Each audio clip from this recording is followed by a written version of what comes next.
tonight.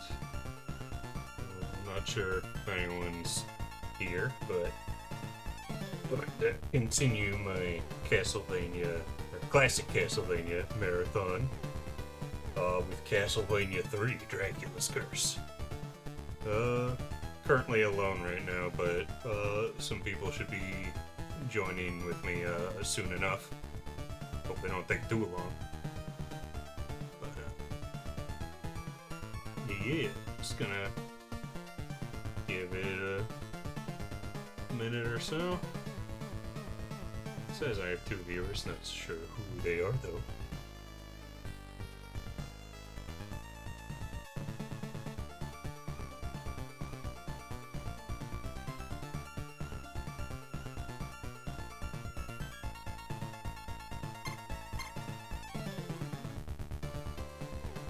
The time is 100 years before Simon Belmont's birth. The moon burns red overhead and black clouds loom large on the horizon. All is still and quiet. Only the call of a distant crow stirs the cold night air. Suddenly, thunder roars out from the morbid mountains and into the village of Wallachia. Like the yell of an angry giant, the terrible sound shakes homes and shops as if they were sapling branches. But no one blinks an eye. The village is dead calm. It is because all the people have fled after receiving warnings that Count Dracula has assembled a mighty army of evil, and they're poised to march up from the Valley of Graveyards to bury mankind in a tomb of terror.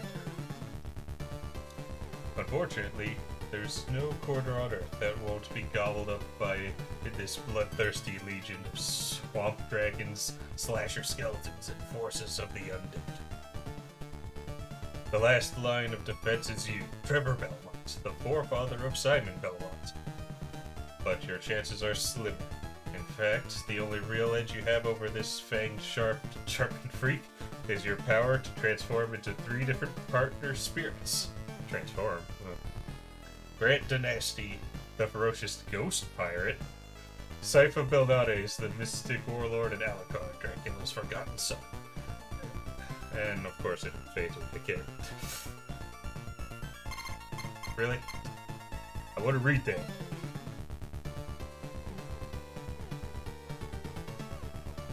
Whatever, I'm gonna wait for it. Let's just go in and see what the in-game intro is like.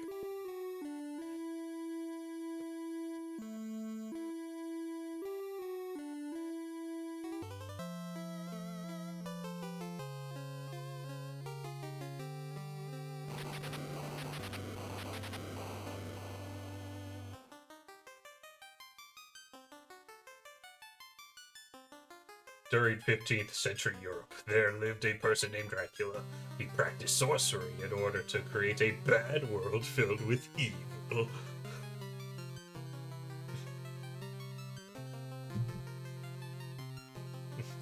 He began taking over the continent of Europe, changing countries from good to bad. The good people of Europe tried to fight off Dracula, but no one was able to survive. Finally, the Belmont family was summoned to battle Dracula's vile forces. The Belmont family has a long history of fighting evil. The townspeople became afraid of the Belmont's superhuman power and asked them to leave the country. Fortunately, the people found a mighty Belmont called Trevor.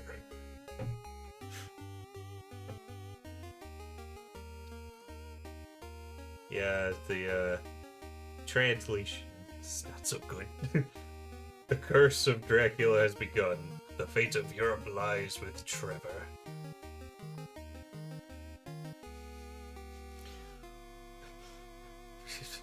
Yeah, the translation there is really kind of bad. But yeah. I'm not actually playing this version though.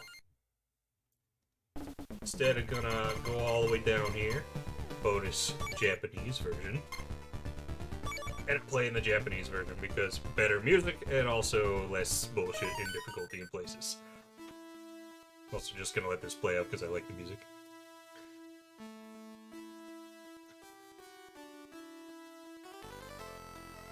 why won't you die? Fan service, son, and won't let me die.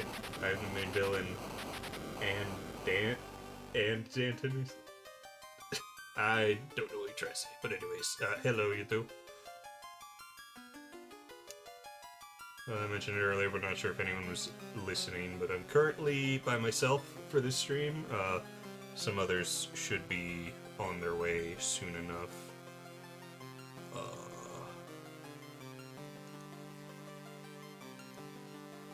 Although apparently Hurricane might not be able to make it. Okay, I just have to hope that IKG can get here soon enough, because I'm not sure how well I can hold up a stream by myself. But we'll see.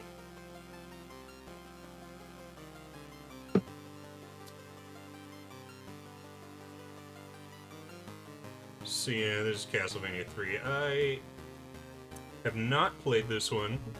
I mean, I obviously didn't play Simon's Quest, but this one is pretty notorious for its high difficulty.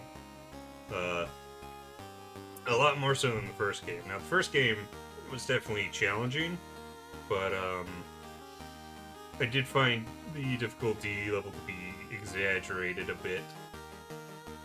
And I'm wondering if the same will be for this one, because honestly, this game probably intimidated me the most out of the classic games because of how much people talked up the difficulty. But we'll see how I can handle it. Let's actually get started now. Also, let me know if the audio is any good. I can't really check myself.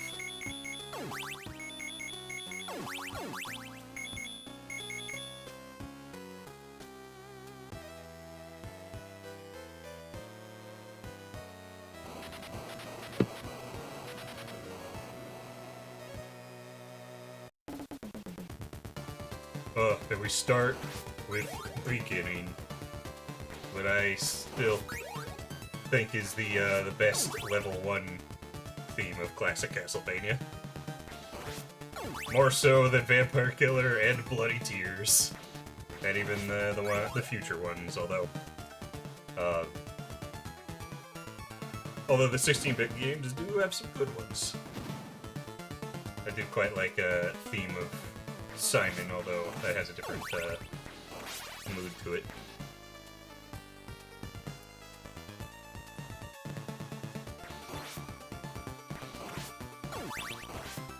Yeah, unlike Castlevania 2, this game goes back to the basics of Castlevania, so it's more like the first one. Already having stairs. Do I mean I'm Dracula as evil enemies turned from good to bad to go get a Mega Man, I mean Belmont. Yeah.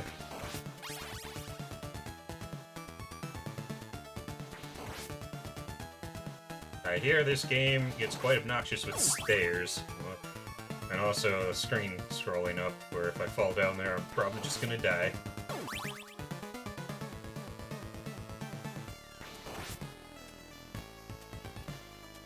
This game also has alternate routes. I haven't planned out what route I'll be going, or what characters I'll be recruiting, or what character I want to end with. So, just... holy water. I guess we'll just see how it turns out.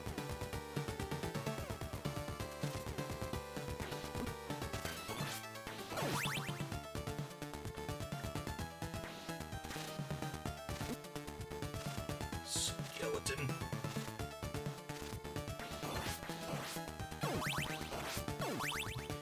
The music is so good in this game.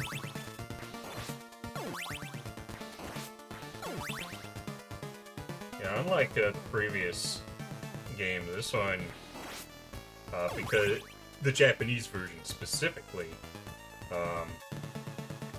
you use the VRC6 sound chip or whatever, which gives it more sound channels, which is why the Japanese version has much better music than the other games, the other NES games. And better than the American version, which didn't have that. So, already hit me with Medusa hits.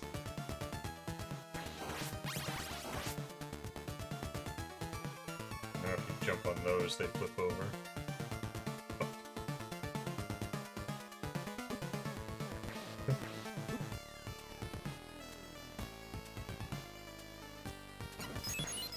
Oh, I didn't kill it. Well, that's lovely.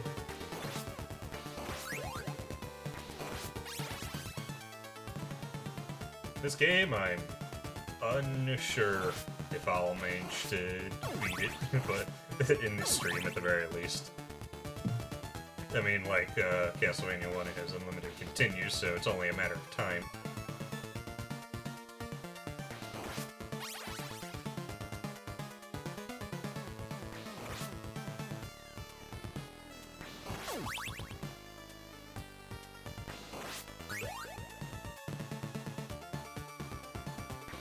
You know, as much as I love beginning as a theme, it's a little lame that it's just called beginning when, like, Castlevania 1 had Vampire Killer, and then Castlevania 2 had Bloody Tears, and, like, you know, future games will, you know, have stuff like Divine Bloodlines or Battle of the Holy. And this game's just like beginning. Like, what is the first level theme? It's called beginning. Okay.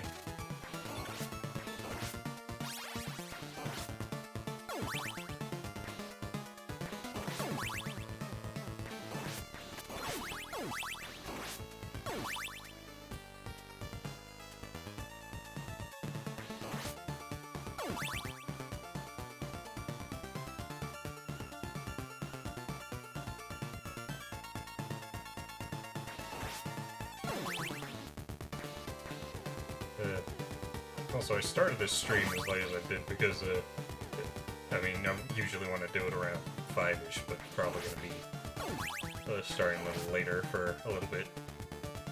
Mainly, because I was going to wait for Hooray to get here. I was going to do it earlier, and I was like, I should wait for him. I asked him, he's like, maybe be around later, and now he's just like, he's not going to be here. Probably. Maybe. We'll see. So... that's great.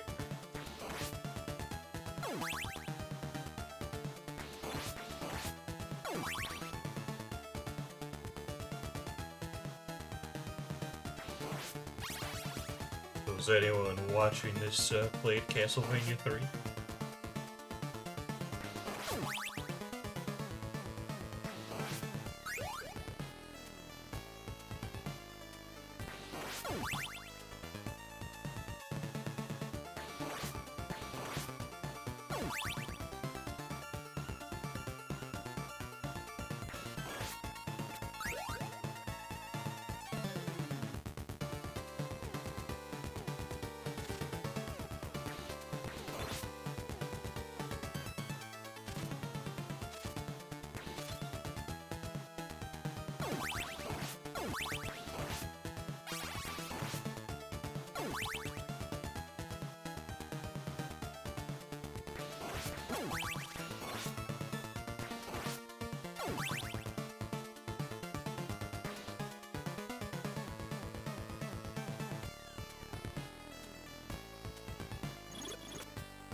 Actually make it past these Medusa heads.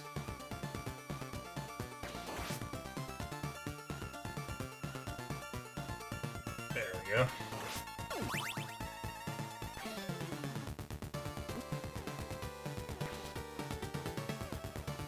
I finally made it to a door, but I have no lives, so it's not gonna matter much if I die.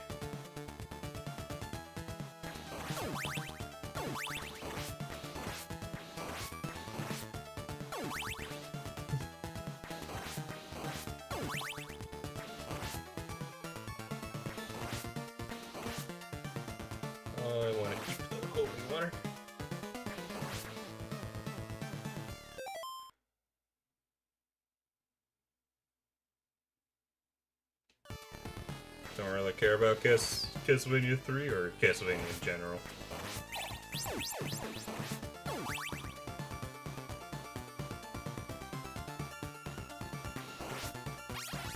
From what I hear, as long as you can handle the difficulty, this is probably the best of the NES games.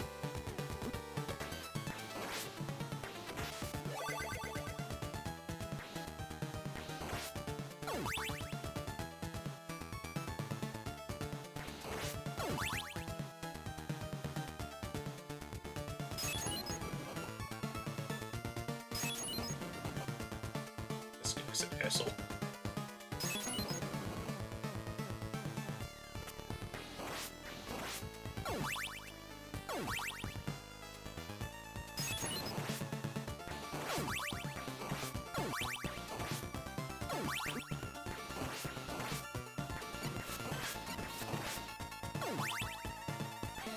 Okay.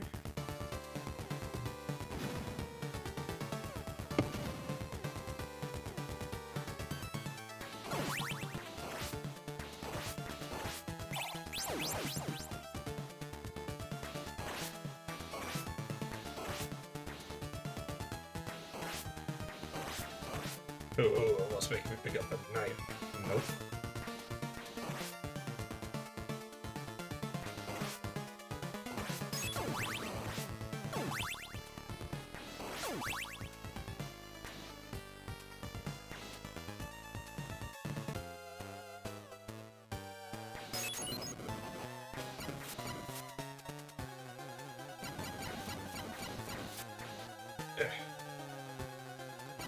Ooh.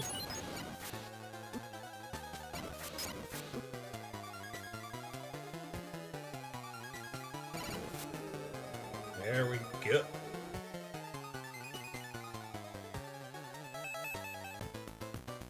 Oh, I can't do the thing where you can jump and whip at the end like in the first game.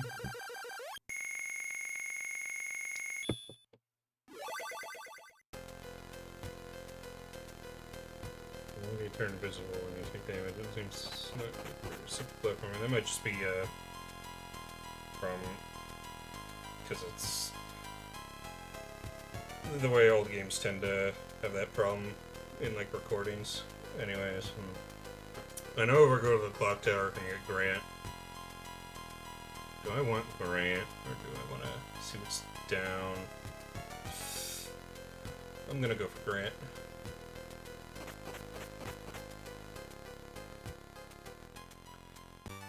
I know what to look for to find where. I know that Grant is here, and I know I'll know when Sypha's in the level because I believe it has like a statue or something, like when you're selecting the level, so it's easy to tell. I don't know where Alucard is though. You can only have one character at a time anyway, so.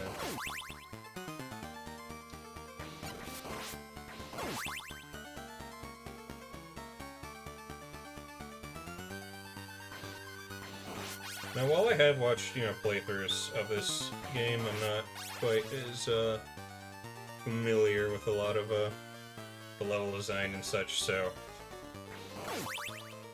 yeah, we'll see how this goes.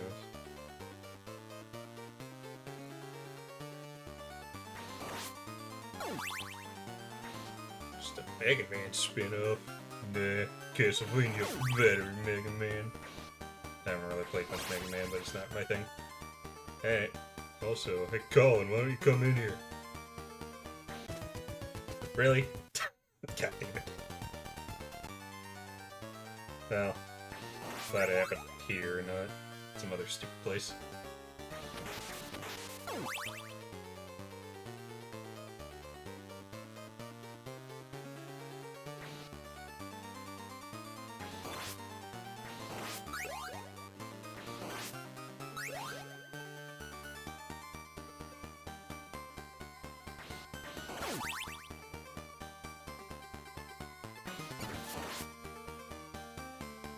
But you're all alone today? Terrain apparently might not make it, and IKG said he was gonna be here, but he's been delayed, so... I see. Yeah, the stream I usually watch on Sundays hasn't started yet, so I don't know when that will happen. I'll try to stick around through it, though, if it's not lagging or anything. The bigger issue is I like to be able to hear what the guy's saying, so we'll see how that goes.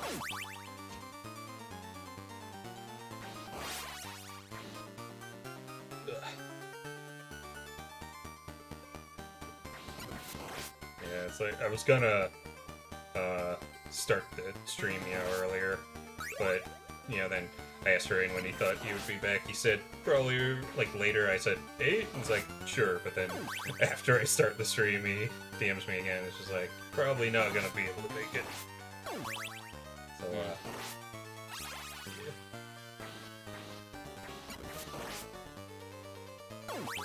I'm assuming what Jeremiah's asking about when I fell through the stairs. The way stairs in Castlevania works is you need to like actively push up or down next to them to go on it, otherwise you pass through stairs. So I accidentally walked off the ledge earlier instead of going up the stairs.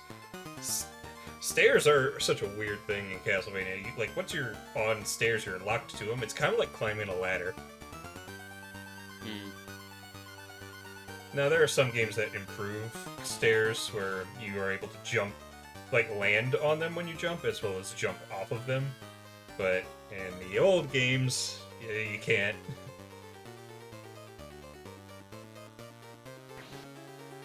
Oh, entirely unrelated, but I finished all the achievements in Terraria now. All the new ones. Nice. I haven't gone out of my way to do them all yet. Yeah, the slimes are mostly alright to do.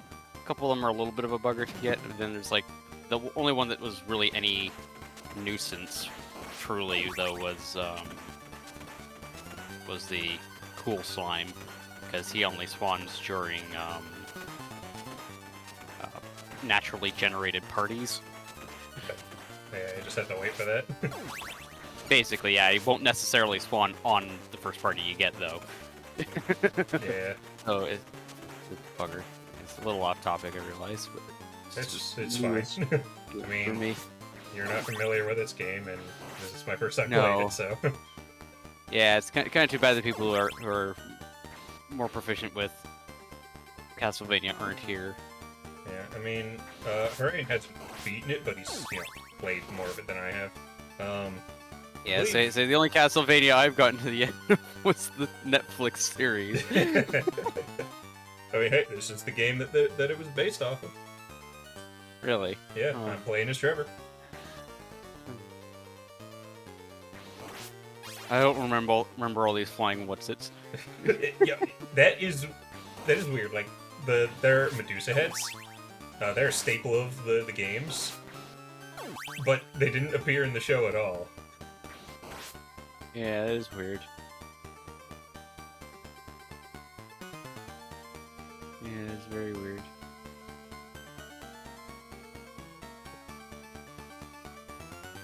I mean, stairs can be a bit hard to work around in these games, but they are consistent in their rules. So yeah, I don't know if I'd say it's for their cheap deaths, but there can be awkward and they can be improved, and they have been improved in other games.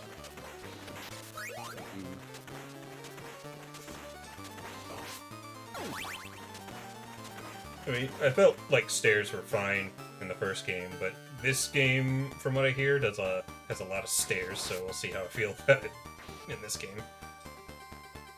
Seems like, yeah, it could be trouble. I think I would also have trouble telling what's a standable surface and what's background in this stage. Yeah, there's a lot of stuff going on here. Yeah, and it's all the same colors. Like the big gears you walked on to get up a step there are the same color as all the gears in the background, so you can't really tell them apart too easily. I think the ones you can stand on are like orange. Oh no, that one. Yeah, that one's the same color. Yeah, it's like I wouldn't know what to do here, and I'd probably jump off the edge and find out. Eventually, it doesn't read well at all. Yeah, I mean, I already knew that you could stand on that from like watching other playthroughs. So. Yeah. Damn! Oh, what a knife there, assholes! I had a double shot axe.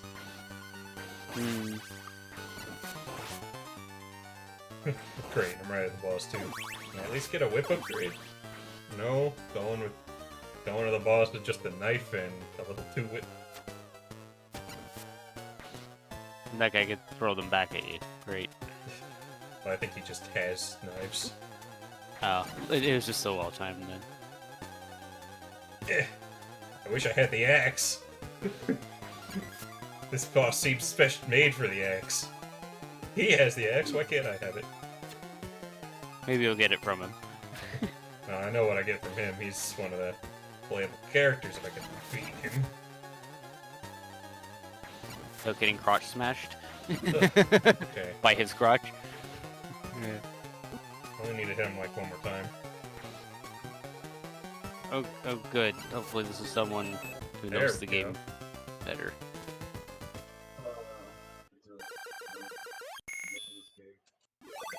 Who doing?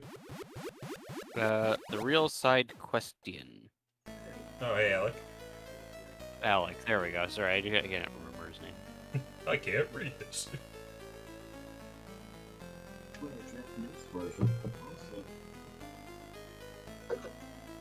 Yeah, it's probably like the Japanese version, but it was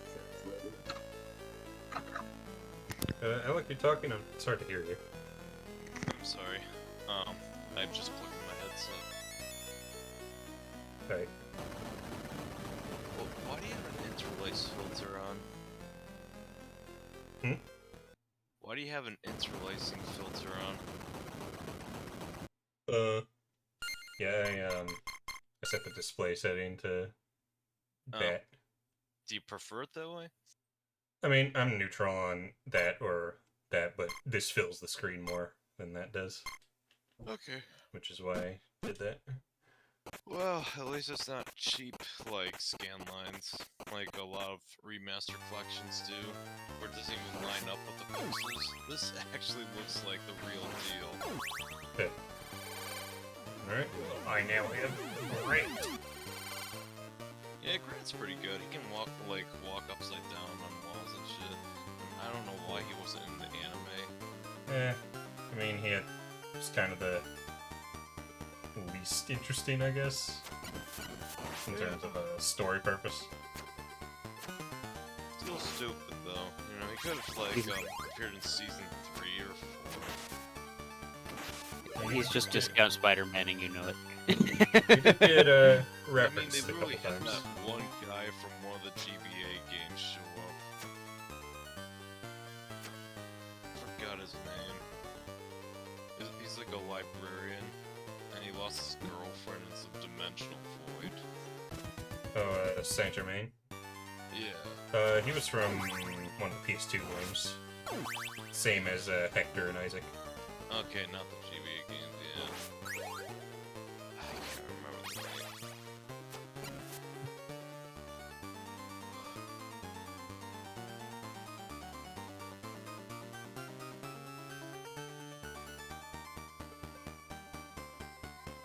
So, you played this game? Oh yeah, I played both versions and had a lot more fun with the Japanese version. But I never really did like the grants route that much. I mean, it was always Sifa or Alucard. And I know the routes kind of change depending on like your selection of which character. Among other factors like diverging pathways. Yeah, I haven't, like, planned out what paths I'm doing. I'm just kinda... Like, I recognize the clockwork. Very far in the game, I think. Oh, this is the third level. You morphed into Spider-Man. Yeah. Now, this is like the most ambitious of the classic Castlevania games. Like the multiple playable characters at least. I can't help but feel like Super Castlevania 4 kind of regresses things, even if it's objectively a little more polished. Okay, maybe a lot more polished. Yeah, I mean, it was trying to just be a redo of Castlevania 1, but... Yeah. Even my favorite of the classic style, being Bloodlines, yeah, that one's actually my favorite, despite the limited continues. Even that just kind of felt like an expansion of an existing formula. One of the levels is a shot-for-shot remake of the first level. Yeah, Bloodlines, I think, is that and Rondo are the two I'm the most interested in trying. Oh, Rondo I love. Although some of the enemy placement gets a little annoying, but I still think, you know, the good heavily outweighs the bad. Also, hey, Turbo. Like, if you have PTSD with armored dudes, you're gonna see quite a bit of them in Rondo.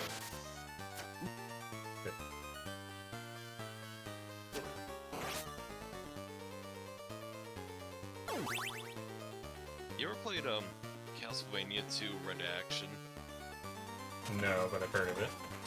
It's worth trying out. Red has Red in the title. Why is that not the first one you play? Well, Even though it's like Castlevania 2 like has a lot of problems at its core beyond like being misdirection from like the NPCs. Even though, like as that's fixed, you know, it's still kind of a bland Castlevania game with really cool like overworld exploration ideas. I'm gonna bump your volume up a little bit. Also not sure how it sounds on stream. I didn't know you were streaming. Yep, they're on YouTube right now. Alright, I'll try to hold back on the swearing, but... Yeah, go. Doesn't matter. Swear as well, much as you yeah, want. fuck censorship. Okay, that was trying too hard.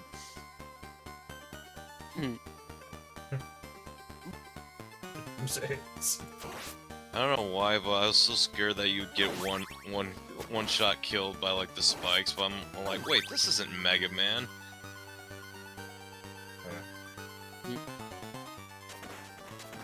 They might still. I know, Giant Friday. spikes are Yeah, only mildly annoying. Are you Friday? Oh no, just a blank. Yeah. It's Colin. Oh, I'm sorry. Yeah. The accent kind of threw me off. Yeah. Have an accent? What? Canadian. Everybody except me has an accent. Yes, I don't make the rules. Who did make the rules then? Like red guys from Soviet Russia. That's why it's a red yes. guy. You sure he's not from China? They're also red. Oh, that's true.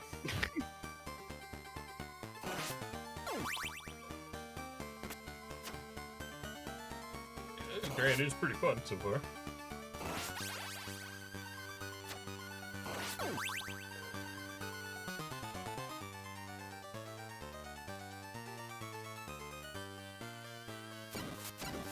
Yeah, Grant is pretty fun to play as, from like what little I did play of him in one of my old playthroughs. Just walking upside down is just fun. It's like a spider monkey. Hey.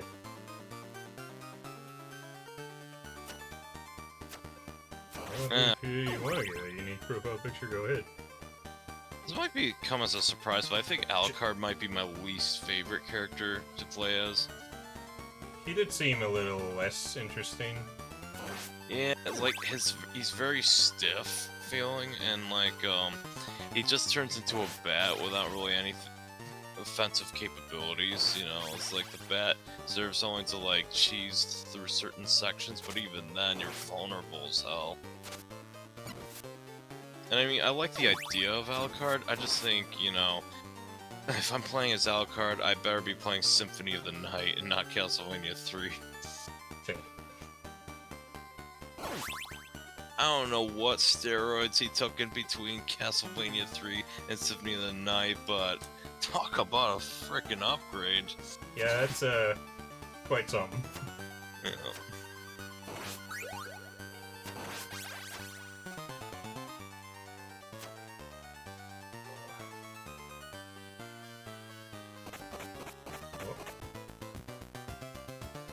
Oh, was that the end of the level?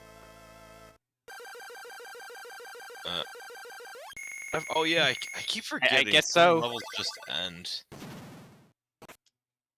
You went through the door. Congratulations. I mean, I suppose I, went up to the top, got Grant, and then came back down. Probably should have... sure Trevor is all equipped.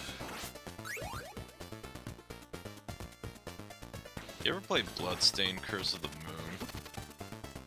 No, but I do own it and the sequel. I was waiting until I, got through this game before I tried them. You're one of those. I gotta earn the right to play the more fun version. Well, it's more so I just want to, play its inspiration before I play it. Fair enough. Ugh. Man. So how you liking the Castlevania series so far? Well, so far this is as far as I've gone. I technically have played Castlevania 4 before, but I didn't beat it, and that was years ago. But, so, I liked 1 for the most part. The end game is a little like, the Dracula fight kinda sucks. But, yeah, you're not wrong about that. But, like, the game as a whole, I think it's pretty good if a bit short. Castlevania 2, bad. Did you beat Castlevania 2? Yeah, although I, didn't go in, like, blind or anything, and I did have Terrain, like, helping me out. Of course. He probably got out his, the game design of Castlevania 2, like, 400-page textbook he wrote himself. And just, read that to you. Some of these owls, jeez. Yeah, the trick to owls is to pretend, you're not a mouse. There you go. Rated G. I'm like, why don't you whip diagonally? But then I'm like, oh right, this isn't Castlevania 4. Is Grant gonna be easier for this? I don't know. Probably he's faster. Looks like that other stream I watch is going to be starting soon, so I'm going to head out to enjoy playing playing and talking about Castlevania. Alright. See ya. See ya. Yeah, say if there was no one else here, I'd probably stick around a bit longer, but you know how it is. Yeah, thanks for coming at all. Yeah, good luck.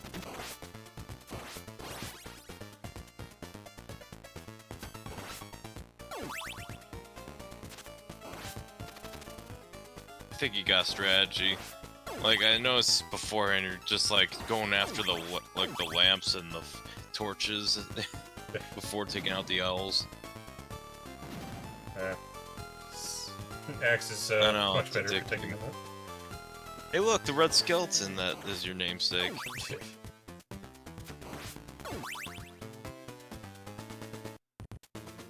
You know what else has red skeletons?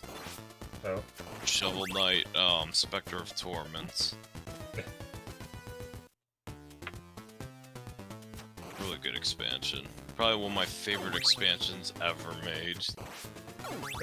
Definitely my favorite of the Shovel Knight campaigns. I don't know if I love that or King of Cards more. That would be number 2 for me. King of Cards is so good.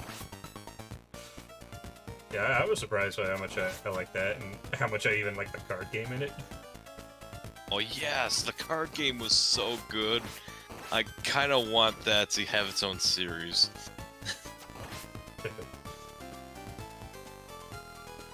I'm kind of sad that Shovel Knight is not going to have any further expansions. I mean, it had a great run, and, you know, it's better for things to end on a high note than to continue on to disgusting franchising.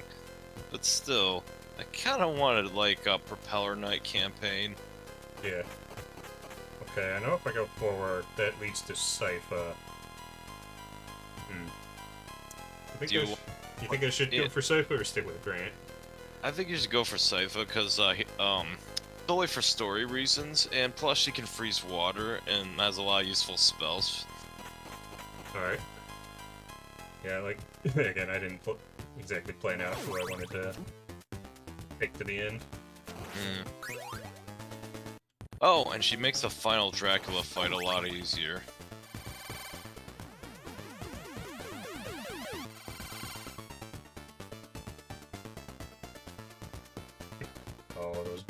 things. I remember them being annoying in some of the Igavanias. Oh my god.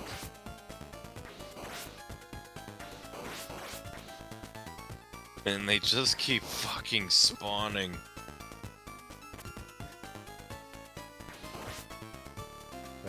This game to hit anchor then.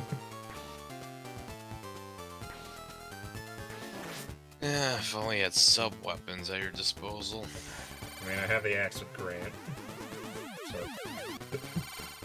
Oh, wait, you guys don't share inventory. Okay.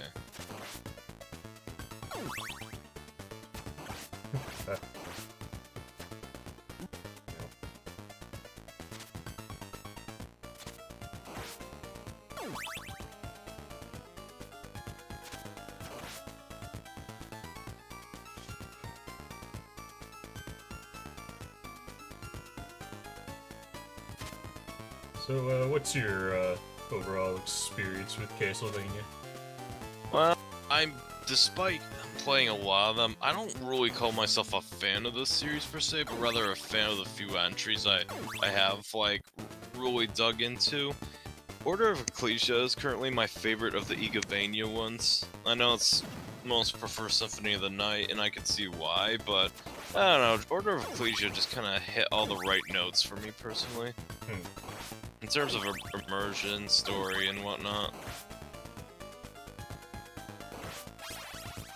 And, I've played all the NES ones, but really couldn't get into them and revere them as, like, the NES games you have to play, you know? It's like, I like one enough, I think it's decent. I think I prefer the Famicom version of 3 more. While like, the North American version of 3 is just frustrating, you know? About, like, the additional enemy types. Well, not additional enemy types, they just throw in more enemies and call that better difficulty scaling, but it's not.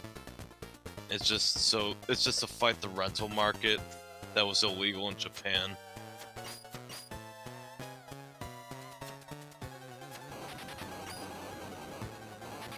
Playing the right version.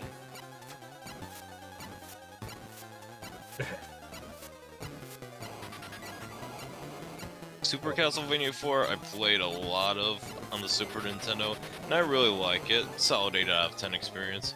Bloodlines is my personal favorite because I felt the most ambitious with its level design. And I've played, like, the GBA games, mostly Aria of Sorrow, the most out of the 3 games that was released on GBA. I played a bit of Dawn of Sorrow, but never really finished it, but remembering it not being as good. Ooh. I can't read Japanese, but I think she's indebted to you. I loved how they, like, characterized her in the Netflix show. Yeah.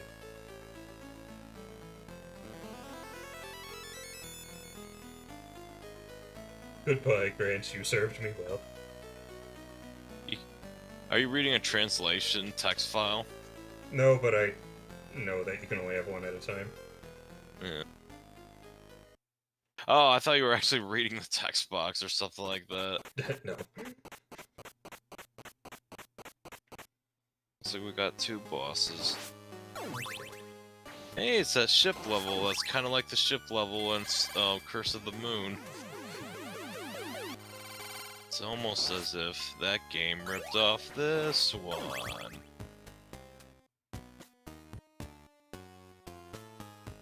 I also find it funny how, like, in Curse of the Moon, you can kill the allies you rescued and then absorb their power or something like that. Yeah. I never really did that myself because I always experience player guilt when I try to do an evil playthrough. I mean, I do it just to, you know, see what it's like. Yeah. But, you know, it wouldn't be what I do on my first playthrough. Kind of like that meme is like when you play Skyrim, killing everyone, but still do the main campaign to save the world. And it's like, it says Agent Hitler, FBI. It's Hitler with an FBI badge from that weird British show. I remember that anime placement being a problem for when I was watching Harain play the game. Well, you see, the trick is to get good. Ah, yes. No, I'm kidding. You just, can't Sypha use a projectile? I'd need to have one for her. Probably something where that knife was for her. Oh, well. Well, doesn't she have, like, powers she can use? Yeah, but they're like sub-weapons, right? I know, but there's, like, default powers she can use. I don't Hey think so. guys. Hey, how you doing? I'm certainly doing. You're right. You son of a bitch!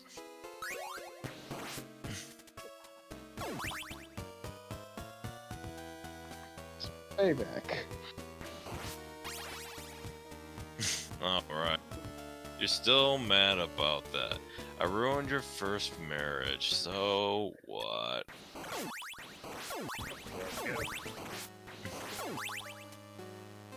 Nah, I'm pretty numb to it now.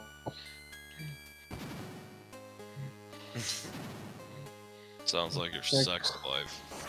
My coworker, my coworker cockblocked me a few weeks ago. Alright, he told me about Pretty funny.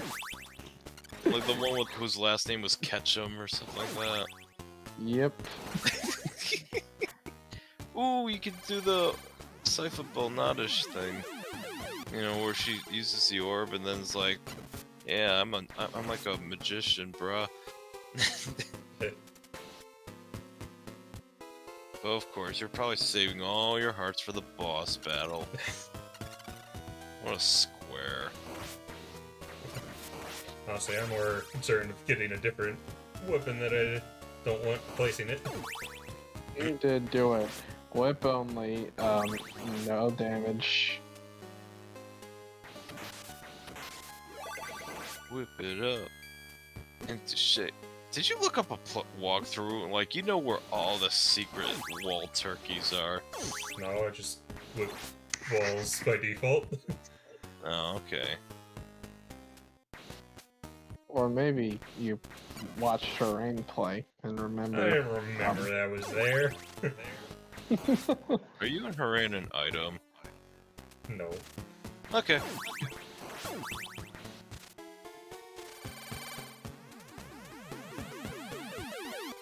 Well, Harain is, straight.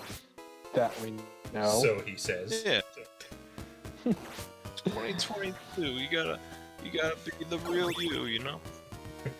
Hey, I'm yeah, accepting. Oh, right.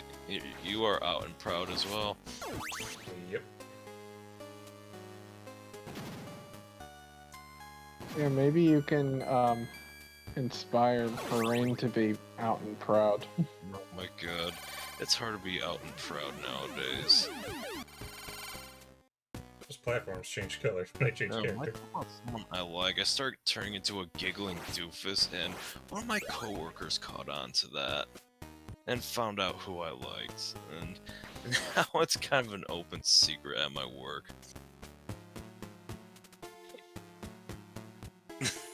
And they're holding it over my head while laughing their asses off. I did not think I was gonna make that.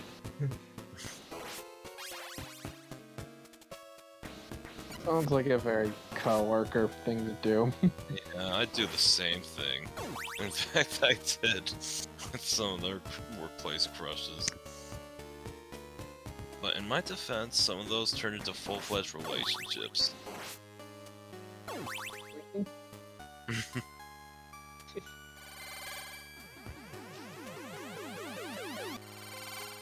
You, the force. It never happened. That never happened where I work. Kill the Medusa. Bro, you gotta jump and dodge, you know? She's gonna throw the snakes at you.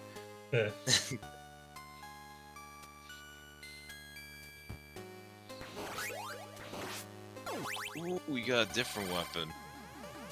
Like, I love Sypha's magic. I think she might just be my favorite playable character. That's generally what I hear. It's her being the best one. Although Grant's wanna play this mobility is game pretty again. fun. It's like, I only watched a Saifa Belnadish playthrough, but never actually played through it, you know, because I was like, I want to play as Alucard, and then I screwed myself over royally. I want to be the emo vampire. Don't attack just... bro, you're wasting energy. What? Can I? Yeah, you freeze your snakes. I don't think that really helps me though.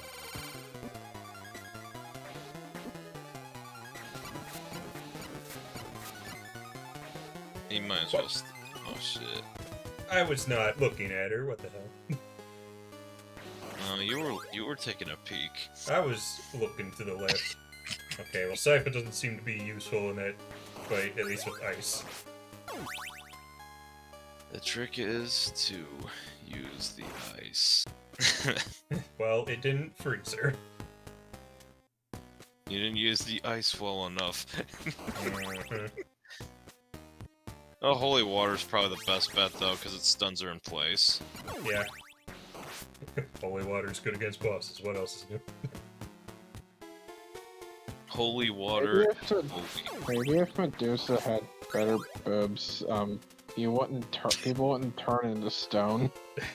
Apparently in the US version, she doesn't have any. It's censorship. Fucking puritanical Christians ruin everything. She like has snakes on her nipples, so. It's alright. It shows just enough, but not too much.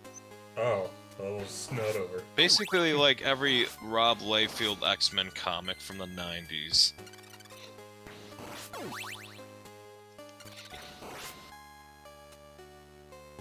I'm sorry, an X-Force. I don't know if he ever did the X-Men. I kinda like Rob Liefeld's cringy style, you know, with super overly muscular men and over-sexualized women. It's just like... Some say, oh, it's like, those women are over-sexualized, but then I'm just reading, I was like, I wanna be Domino.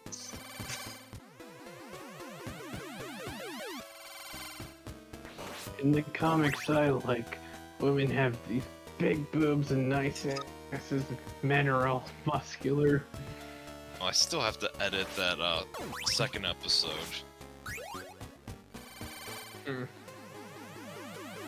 Yeah, I'm falling behind on that shit. Hopefully the 2-month hiatus that I planned will cover that. Wish I could tell which ones had sub-weapons, so I, could make the decision of whether or not to swap characters to get an item for them. Yeah. I know the Bloodstain games does that, but, Because Bloodstain is like everything original Castlevania should have been.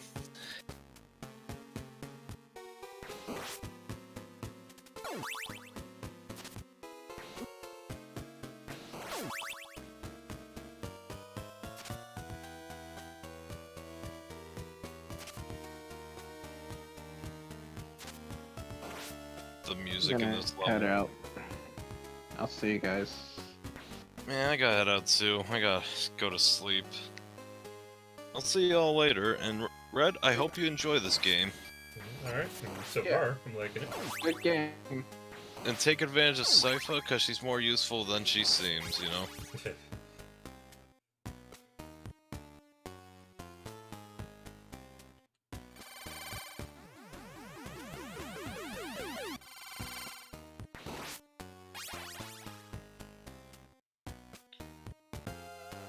Well, I guess, I'm alone again.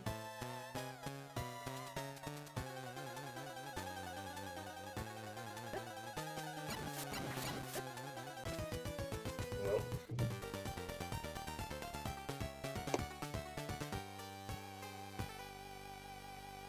well, shit.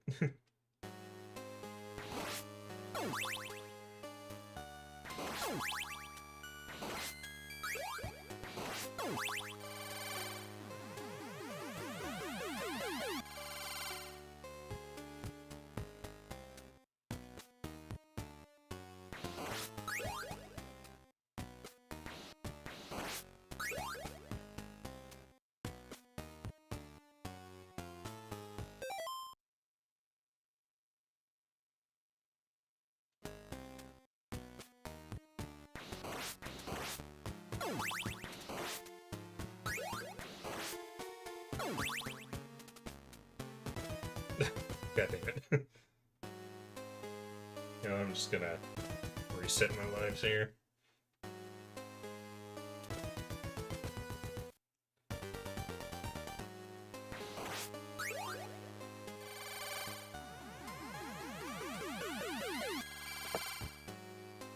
I do wish swapping characters was faster.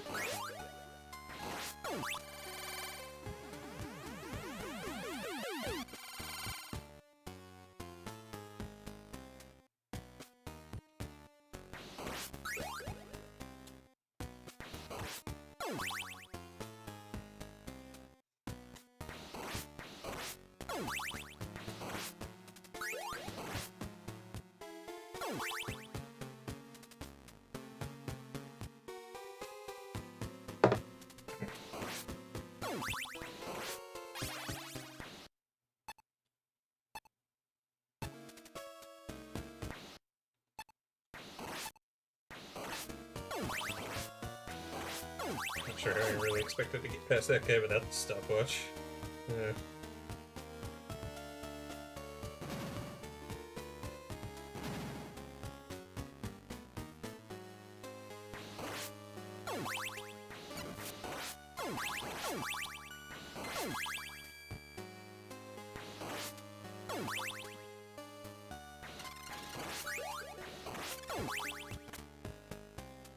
Hello, hello. Yep. Sorry I'm so late. It's alright. Ron and Alec briefly came in. Oh, that's good. They both had to leave, though. Hmm. And, Harain doesn't seem like he'll be able to make it. Okay. Good old Castlevania 3. Yep. Definitely something I do want to revisit in the near future, for sure. So how's it been so far on this playthrough? Yeah. So far, pretty good. It's been, been a bit tough, but hasn't been notably tougher than 1 so far, that I've noticed. Okay. And I'm also, playing the Japanese version, which is easier. Oh, right. Right. Mhm.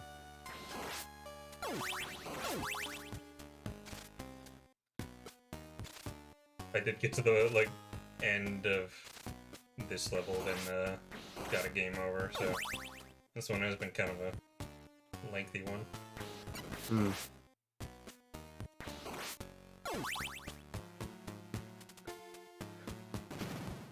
So you say you managed to beat this game years ago? Yeah, when I was a wee little lad, but I'm telling you, I spammed 3DS save states like nobody's business, so it doesn't really count. But technically, I remember finishing it. The real test will come soon enough, as was the case with Castlevania 1. Although even then, I did use some save states on Dracula because, well, it's Dracula, I mean, that as you was- saw. Yeah, it's pretty dumb fight. Yeah, I just felt like my hands were tied if I wanted to beat the game at that point. Yeah. So, I do want to revisit Simon's Quest. I don't expect it to be great, but I just want to. I just want to play it. Might as well go in order, and I don't know, just feel wrong not to try it again since it's been so long. But the one I'm actually looking forward to is Castlevania 3. I think I'll actually really enjoy it again. Yep. When's the last time you played Bloodlines, the Genesis one? I've never played it. Oh, okay. That'll be cool. If you ever get around to that, I'd like to see what you think. The only... Before I started this, the only ones I played were 1 and 4. 1 because, you know, Parain wanted me to play it, so I did. But I didn't manage to beat it that time, so on stream was the first time I'd beaten it. And 4, I played on an emulator years ago. Only got, like, I think halfway through the game, but it's been a long time since I played it, so...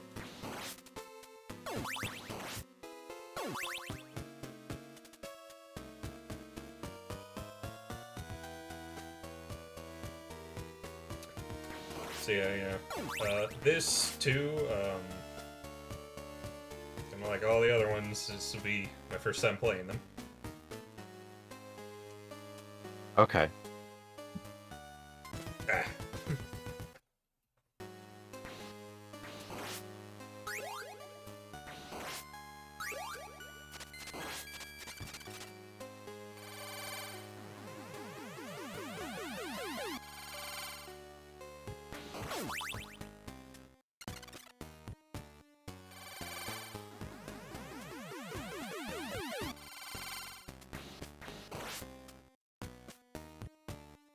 You remember what characters you used In Bloodlines?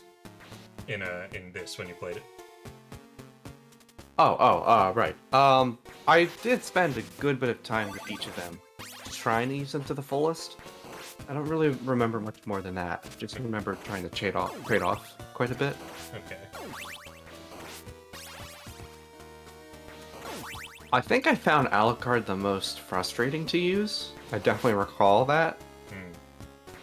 I don't remember why, but yeah.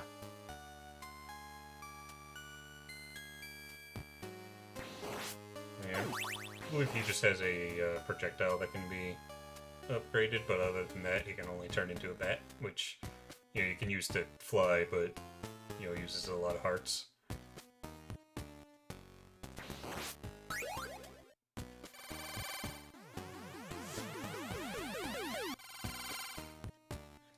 I hear that Sypha is, like, the best character because of her spells.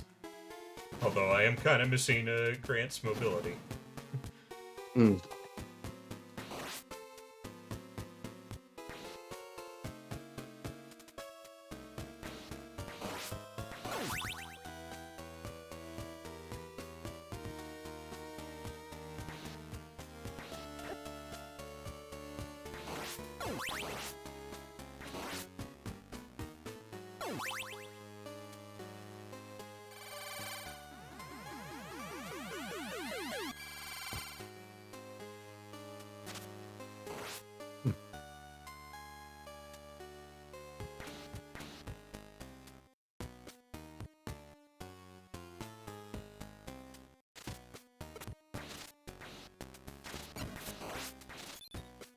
Ooh.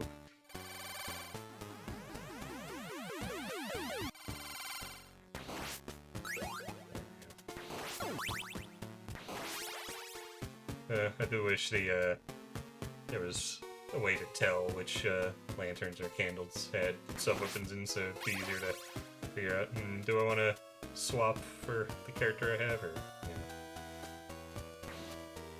Yeah. That is something Bloodstained games does, though.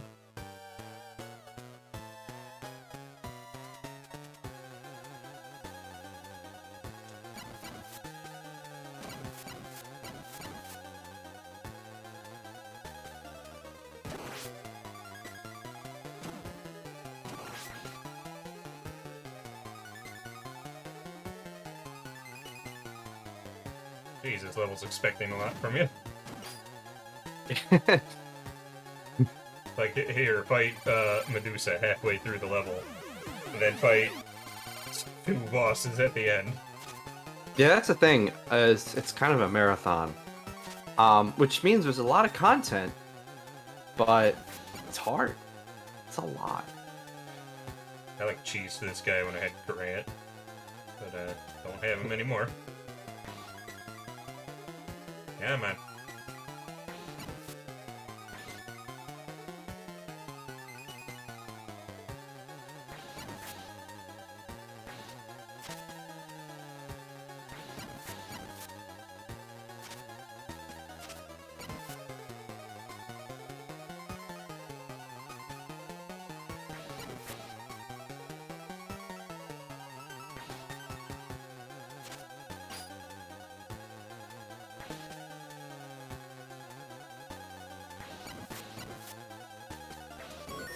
There we go.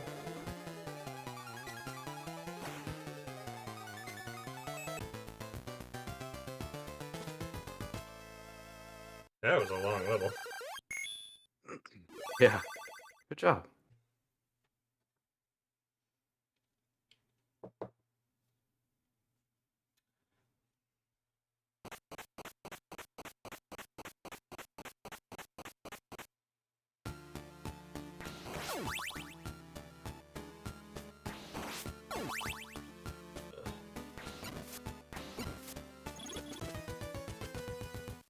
Well.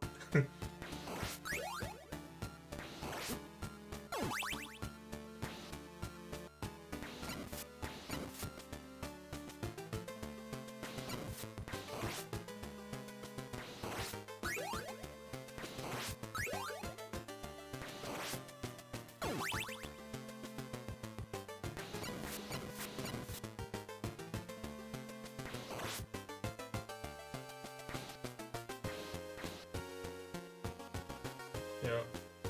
So far the game hasn't been really feeling like it's been super hard. Like, you know, challenging, maybe a little more so than 1 in areas, but not to the degree people made it sound. I mean, things could change, but Mm-hmm.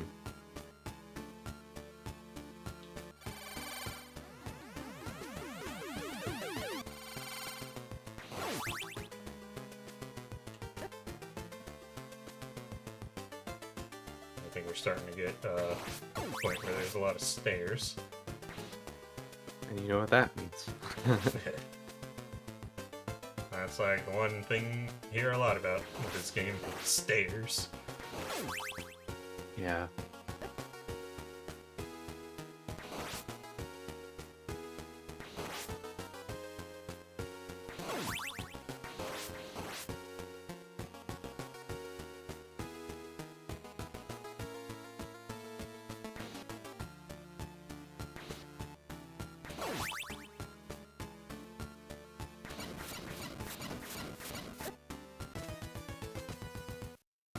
The door was right there.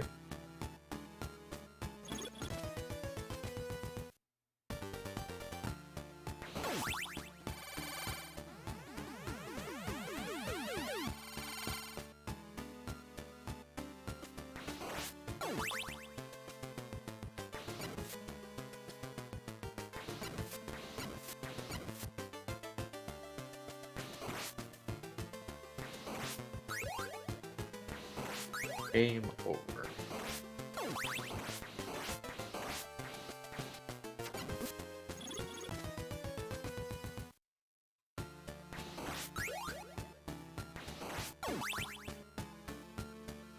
Did I really need the long whip right there?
So I'm sure you've heard, but this is the game that the Netflix show is based off of. Yeah, and I think that makes a lot of sense.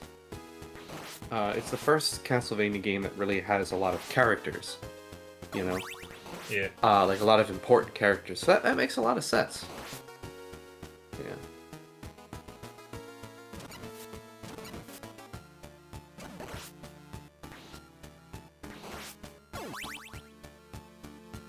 Even though Simon is the most well-known Belmont, there's a lot more to this game than Castlevania 1 or 4. That, you could really do with a story. Which is why it makes sense that they're, skipping over Simon and going straight to Richter for the next series.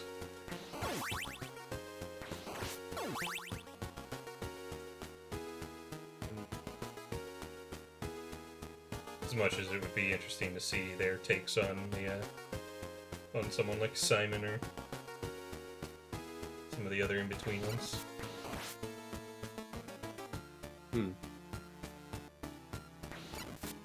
I just hope they, Oh, this is one of the scrolling parts. Okay.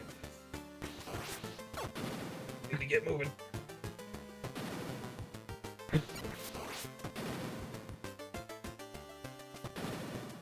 Anyways, I hope they eventually, cover, like, bloodlines and, like, have the parts where the Belmonts aren't there. That would be really cool if they could just keep going. Yeah.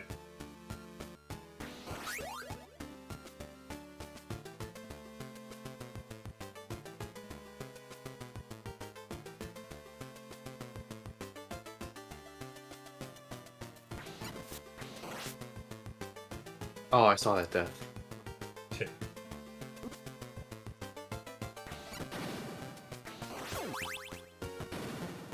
Should be, streaming on Discord if you want to get a without the stream delay. Oh, okay. Sure. I see now.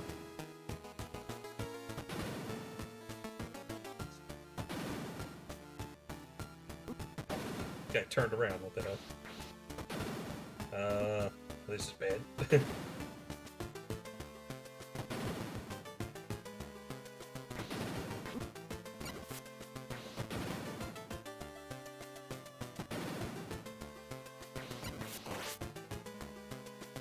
That was a bit of a rough climb.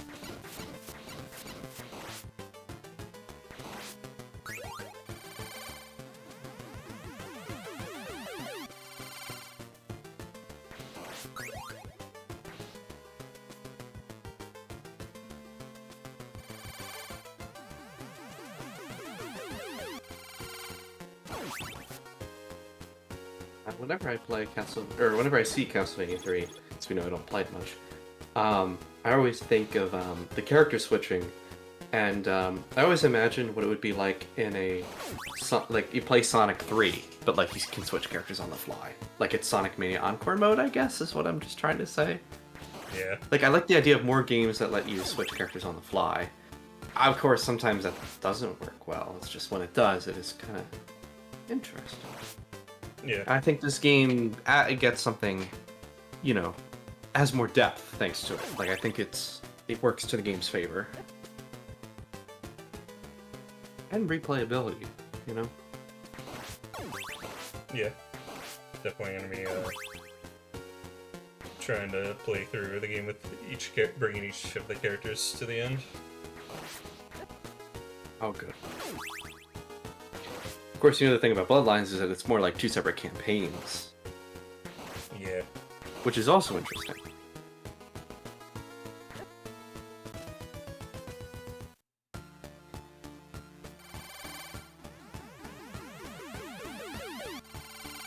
I wish character switching was a little faster, though.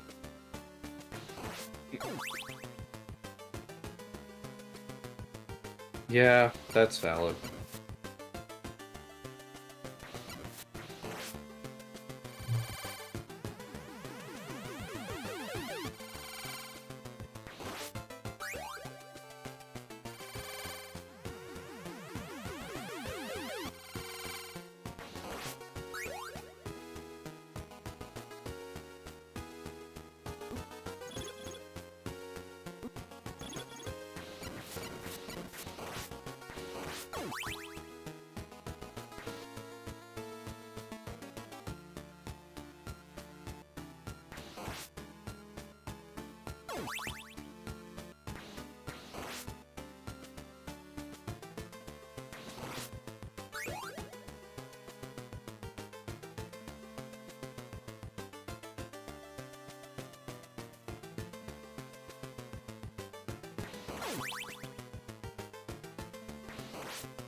Just had to get me right at the end there.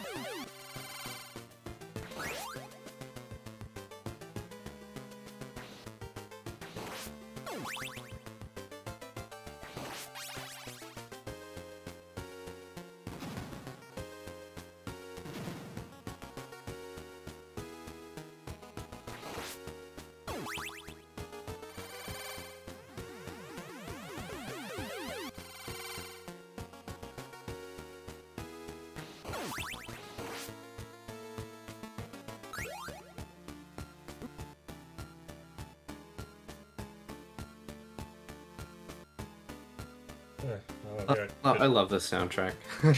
Oh yeah, like for a while I did think this was like my favorite Castlevania soundtrack, but then I listened to some others and like it more. But it's still pretty far up there. Hmm. You definitely listen to a lot more Castlevania music than I have, but Yeah. yeah, I do really like this one. What I'll think of like something. Yeah, that's the weird thing is like I haven't even heard a lot of Symphony of the Night soundtrack. Like I'm sure I've heard it in like videos of YouTubers I've watched. I can't. You can't like make me go like, oh, that's from Symphony of the Night. I'm like, I don't know. That sounds like PS1 music. You know, like that's the best I can give you. So that's something else to look forward to, I guess. I didn't actually want the ice. Oh well. I'll still use it.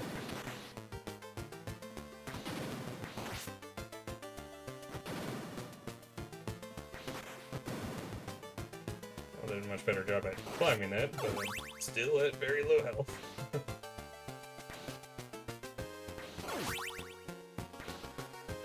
But yeah, as I've mentioned before, Portrait of Ruin has my favorite soundtrack of the series, but Symphony of the Night is number 2. Okay.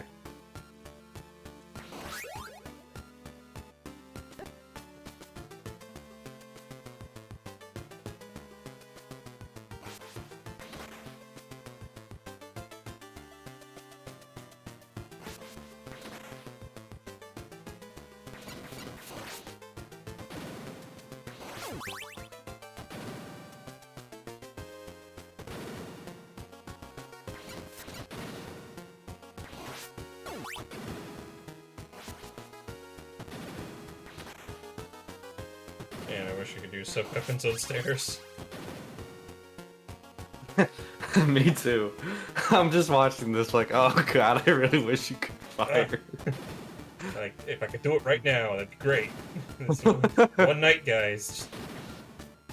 Well, there that goes.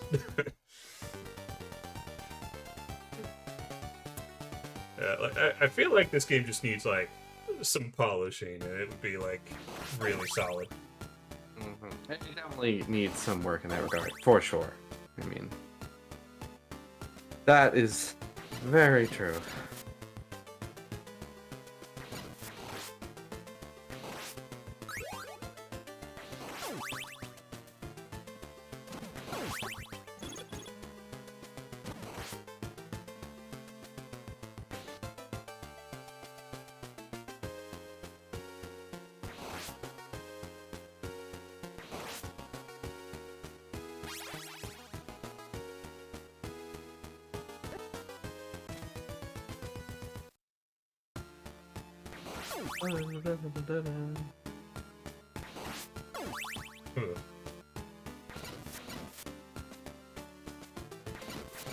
Apparently in, like, level 5. I'm not sure how many levels are in the game.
Alright.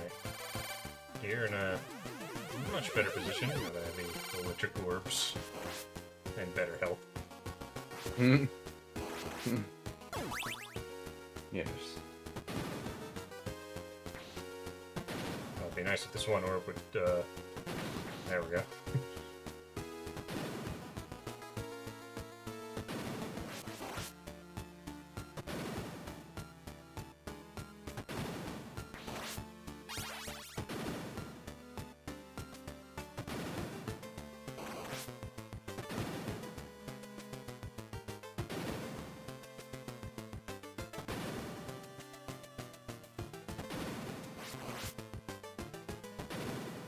Not even gonna risk going for the candles just in case something replaces the orbs. Hmm.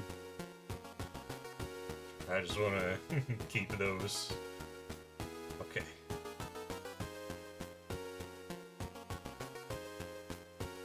No, yeah, wait.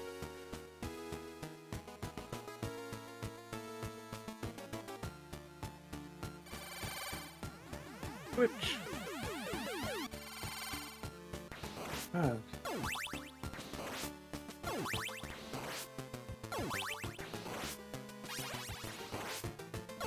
You like Castlevania, don't you? I had to say it eventually. Yeah.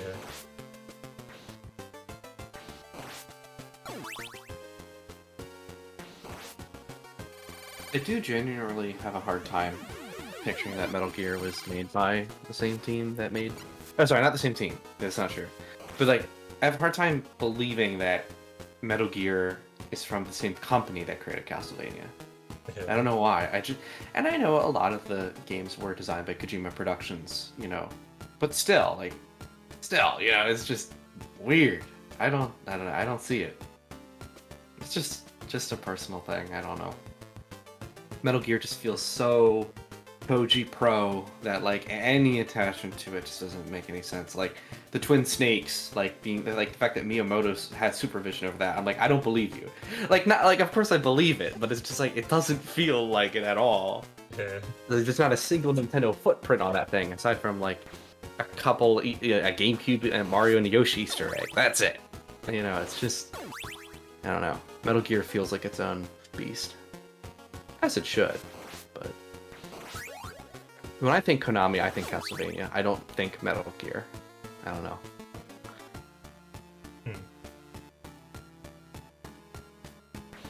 Is there like no wall meat in this level? It probably is. It's just probably really obscured. Like, oh, there. Oh, Thank you. oh, okay. Oh, that helps. Oh, It's like, good. jeez. I was about to say to give up. I'm glad you didn't. It was right there. They know what they're doing. They technically put it in the boss room just before the boss activates. So, Oh, careful. yeah, Oh. that's bad. That's tough.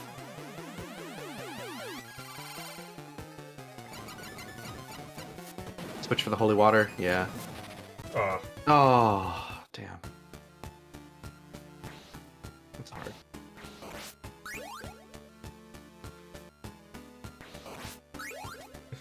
the problem is the holy water was before that point.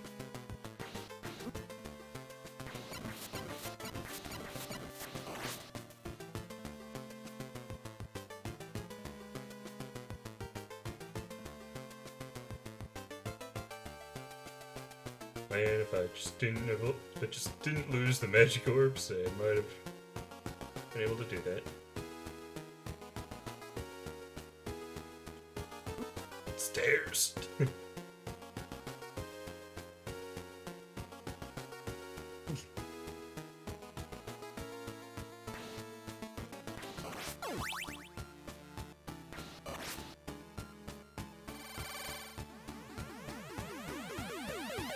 Actually, should I like get the fire in this or see what Trevor might get? She'll get fire. Not sure how well fire is against the creature. Mm. I'm gonna see what Trevor gets.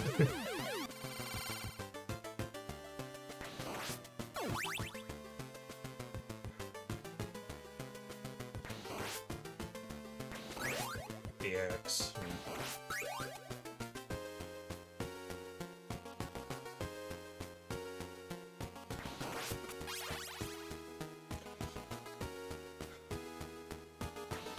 Well, at least going into it with full health. That's always good.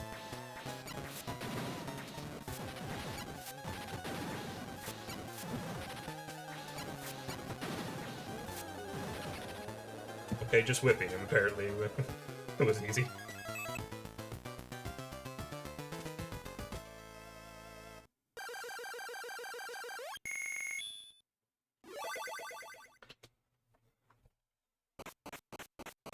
Map looks like I can go get to the castle. Mm-hmm. You know, back in the day, that's how they inched you along. One step closer. Well, might not Much be, better than a princess is another castle. It's like, well, how many castles? Of course, I often forget how truly important Mario 3's world map really was, and that's one of the ways that that world map was such an effective addition. Was just it gives you a sense of geography of where the heck I'm going, you know, which I think Super Mario World did even better. You know, after that.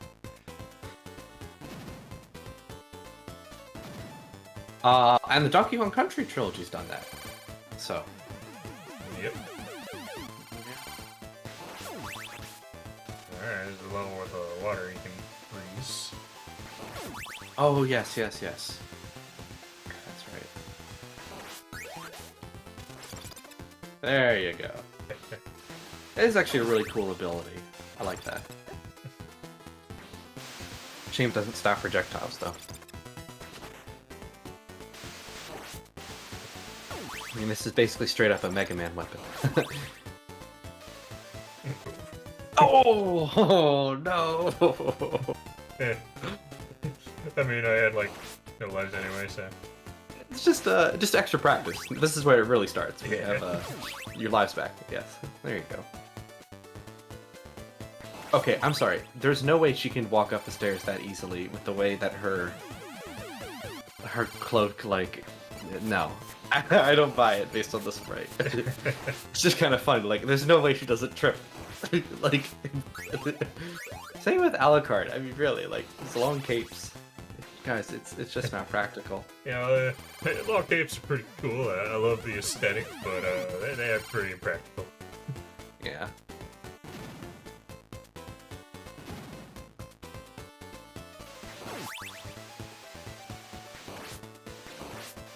Nice.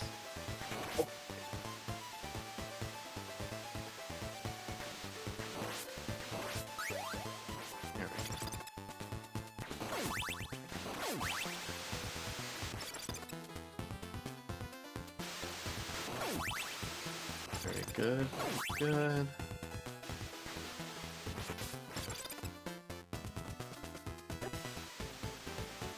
Ooh, yeah, that's tricky. Good, nice. Okay, yeah, that was tight. It's okay that you got hit. It's probably something down there for Grant or Alec there. Hmm. Whoa. Getting secondhand jitters. Oh.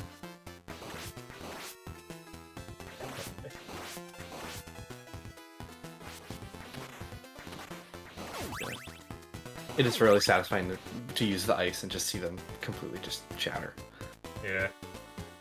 Certainly see why Sypha's the favorite. Yeah. As much as I like the Grant's mobility. But yeah, Grant is just really fun to play. But, you know, has weaknesses. I mean, they all have weaknesses. Oh. I'm gonna keep the ice. Yeah. I would keep ice as well.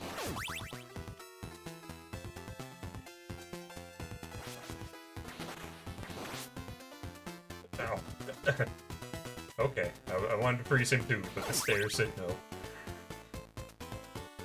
There's the most powerful enemy of Castlevania.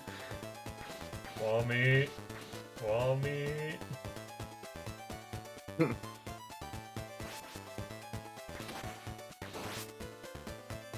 Nope. That's close. I'm gonna pick it up for Trevor. Oh, that's valid. Yeah.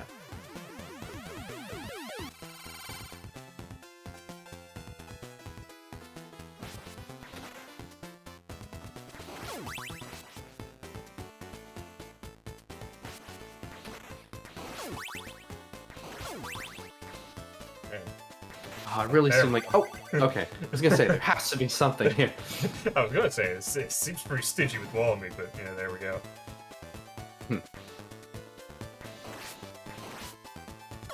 Jeez, I'm getting flashbacks to the beginning of the last level of the first game. Okay. This isn't nearly as bad, though. Oh.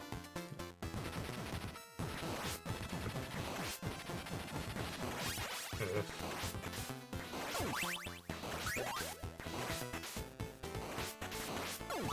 It's a good suck weapon. I like that one.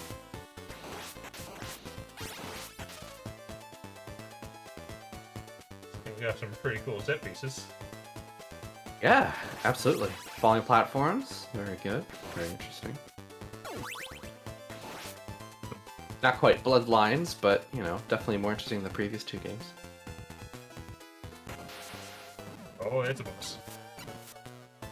Oh, the slowdown really made that one hurt. Oh. Yeah. It's really slowly watch I fall.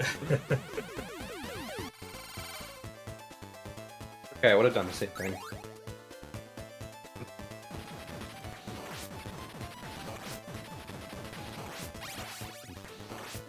I need money right now. Now we're talking.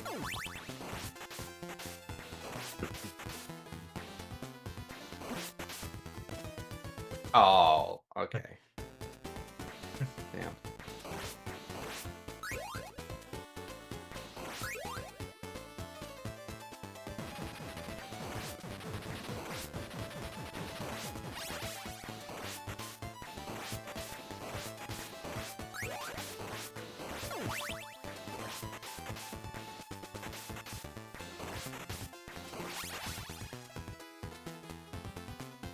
Cross should hopefully be good for the dragons.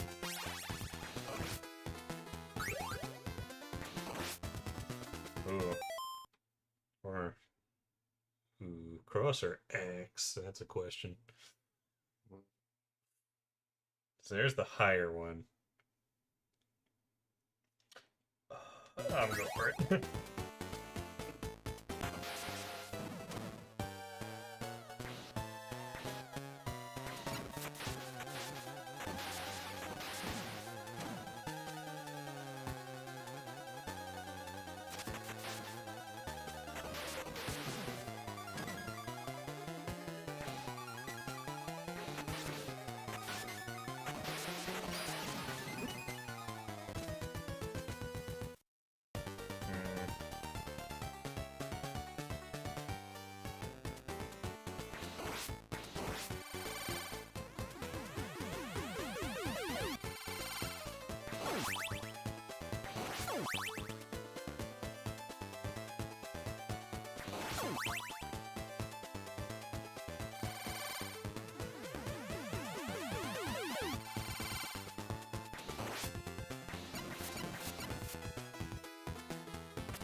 Okay. Interesting that they replaced the clean in with whatever those things were. Yeah. I don't know what they're called. Yeah, not sure.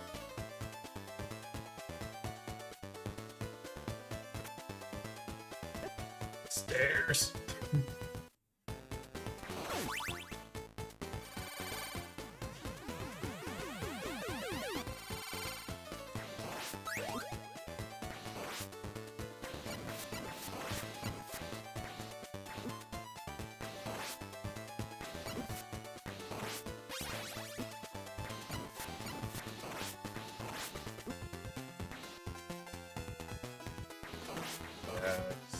Cypher's Ice makes that a lot easier.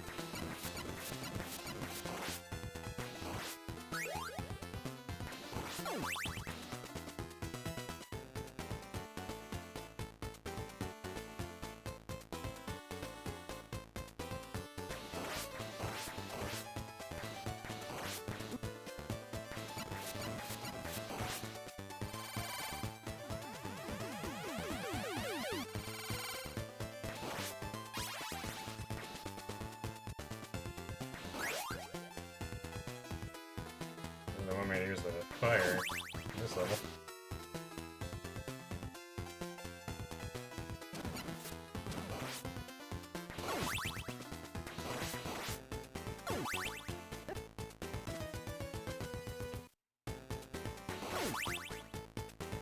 Certainly see what people mean when they complain about the stairs in the game. Yeah. Yeah.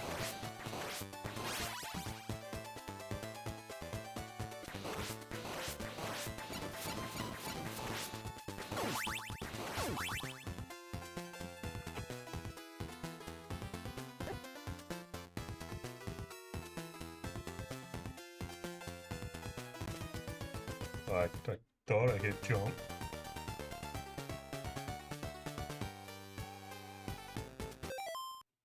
Yeah, give me a second.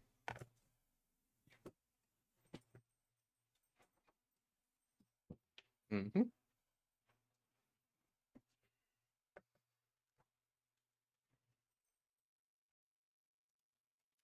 Alright.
The whole branching paths thing that this game is going for doesn't seem to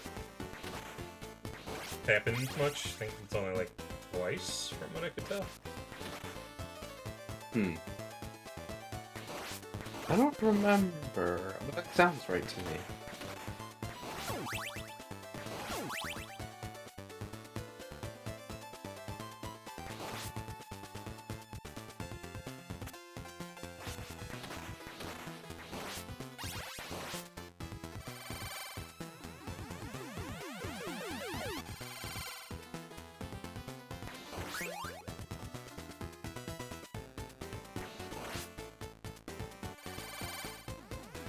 Jump there was only for the knife.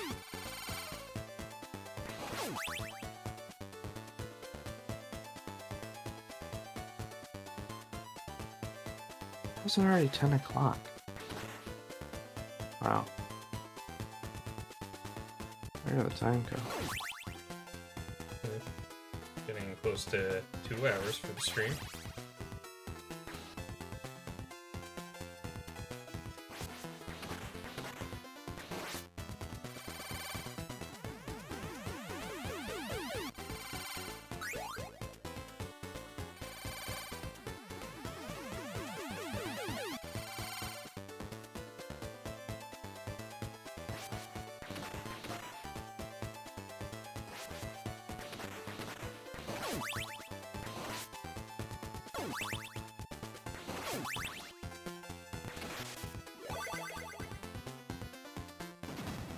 In a pretty good position here. I'm sure it doesn't have any of his whip upgrades, but yeah.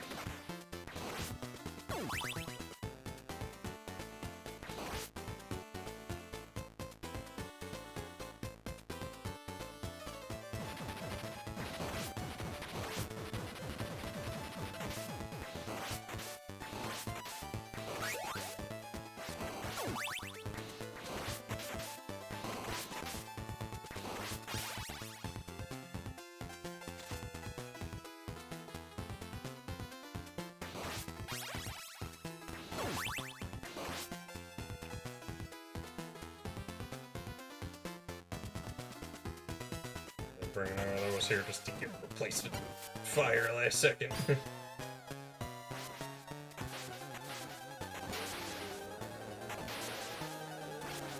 Yeah, I don't know what's happening to its body. Me neither. Yeah, that doesn't look right. But geez, those orbs are powerful.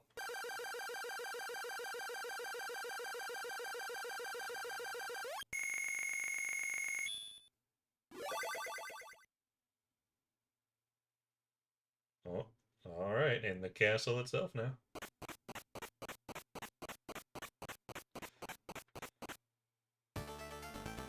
Oh, Aquarius. I love this track and I wish it would come back more. It's a good one.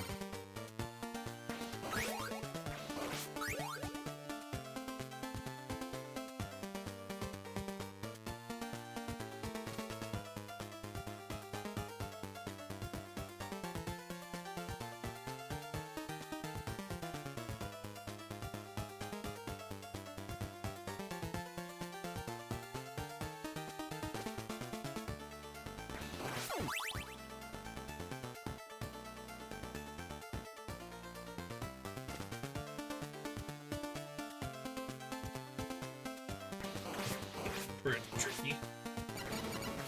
Definitely getting tougher. No. Ooh, 2? I haven't been getting, like, 2s or 3s very often. Well, that might also be because I'm using Psycho a lot.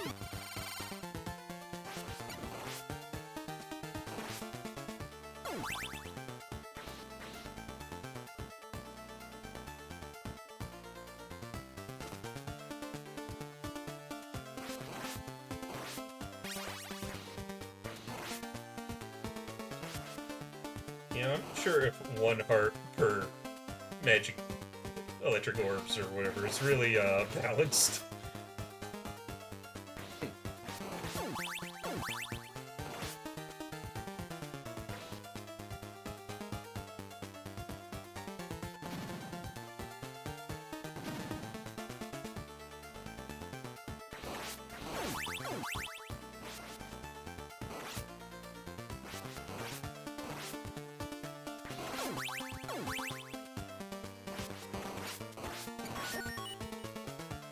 Ooh, I got a what?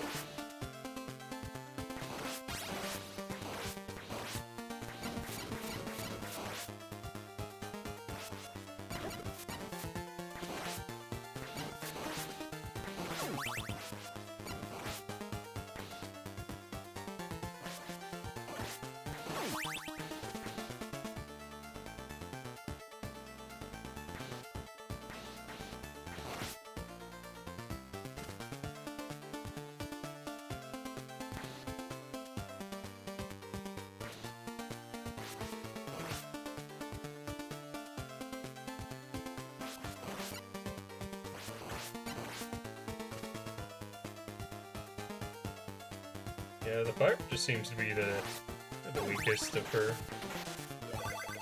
spells. Right. Yeah. I don't really like it.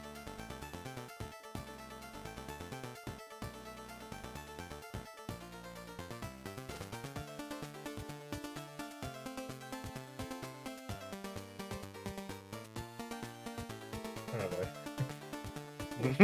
Ah! Ah! Yeah, they're really wrapping up the platforming. Yes, they are. Yes, they are.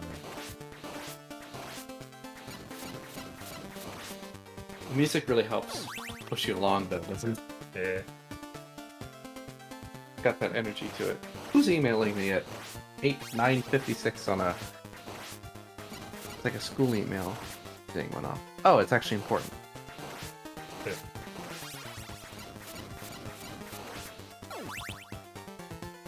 I dismissed it too soon.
It's interesting how with Sypha, with how strong she is, you're essentially sacrificing mobility for her power, because both Grant and Alucard have much more mobility options than she does. No, absolutely. I would say that's outright, in terms of balance, her biggest weakness. Yeah. You have to play the game a lot slower. Which, yeah, it's not necessarily a bad thing, but it is a significant difference. Careful. Skeletons with whips. Ben is sending you encouragement in chat. That... I was about to say, oh, I thought that knocked me into the pit, but then I just walked into it. If it was Mega Man 1, it definitely would have.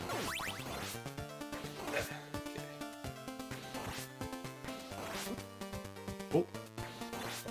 Okay, these guys kind of suck when you don't have a full length whip. Yeah.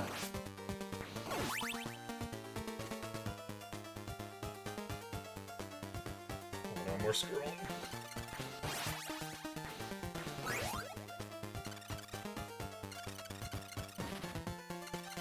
Nice. This one. Make the game work for you.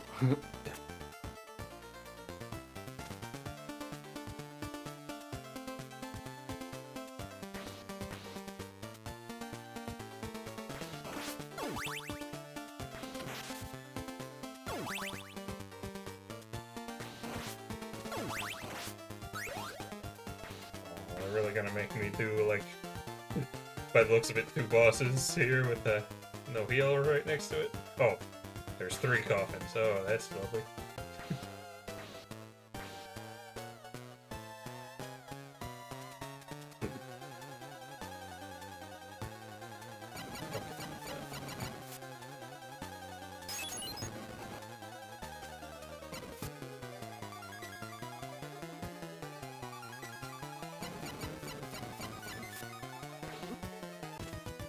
Ah.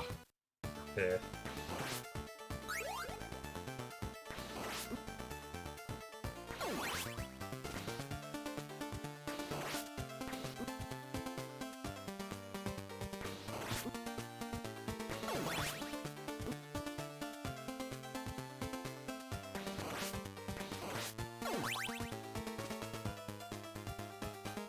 I don't think this is gonna be the run.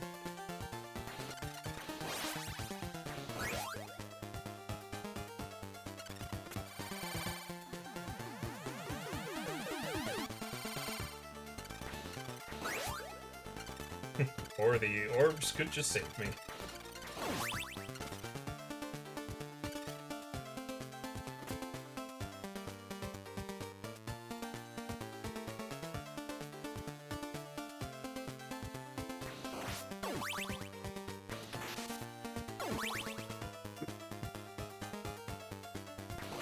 And just get that skeleton to disappear.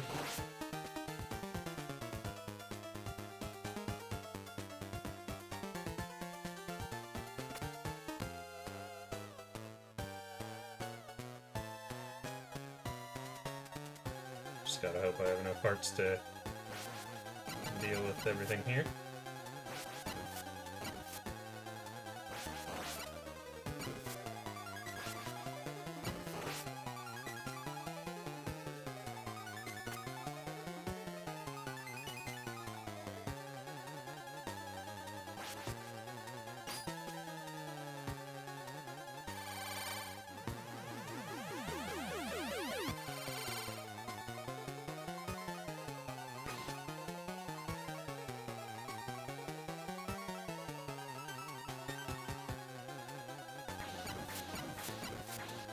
That was a little close for comfort.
Well, this is a situation.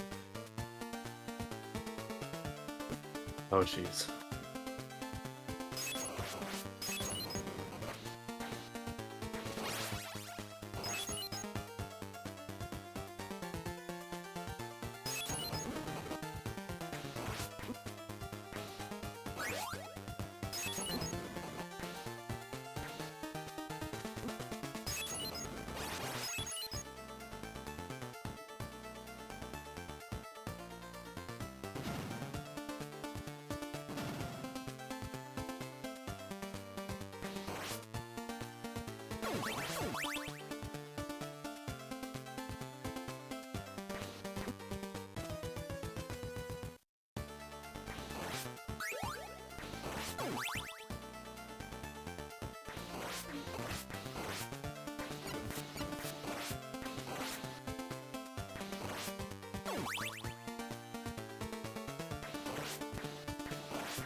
Slow and steady wins the race. That hurts.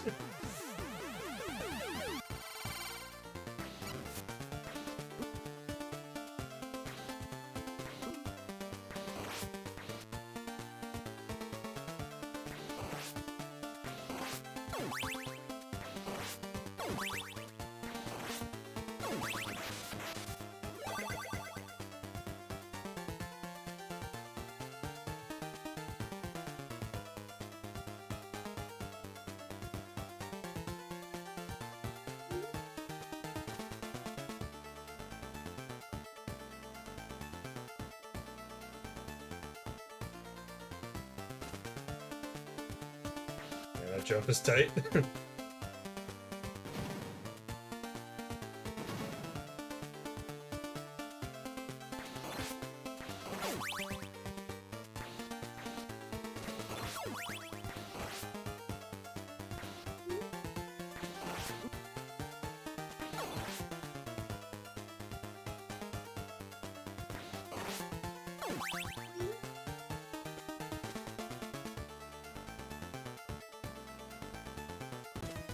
What? Wait. So. What? Oh. Wait. It got. That was some bullshit. Okay, so apparently if you touch the ceiling, you die. If I had to guess, maybe the floor above you still had like active collision, Maybe. and just like that split second, and it was enough to get crushed. That's my only guess. But even still, that's like really like unfortunate timing. It's just. It did look like the ceiling killed you. I have a feeling it was actually the floor that really killed you. Because otherwise you wouldn't have gone up there. I don't know. That was weird. That was a really good run too. Ah, Gonna go get the orbs, Sypha, and I think you've reached the part where the game starts to kick your teeth in. okay. That's the thing. Even in the good Castlevania game, it's still gonna kick your teeth in a bit. You're doing very well though. Just have to stay vigilant. Are you trying to beat the game tonight? Yeah, if I can. If you can. Okay. All right. Don't seem to be that, far away from the end.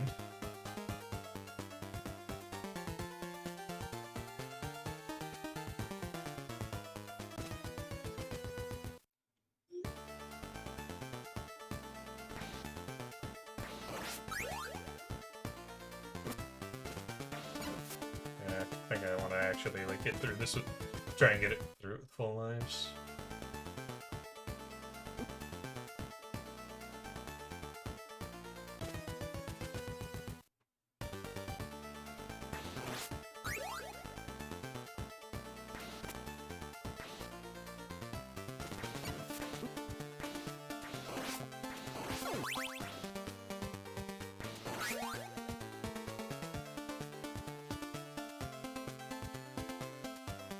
You move any slower.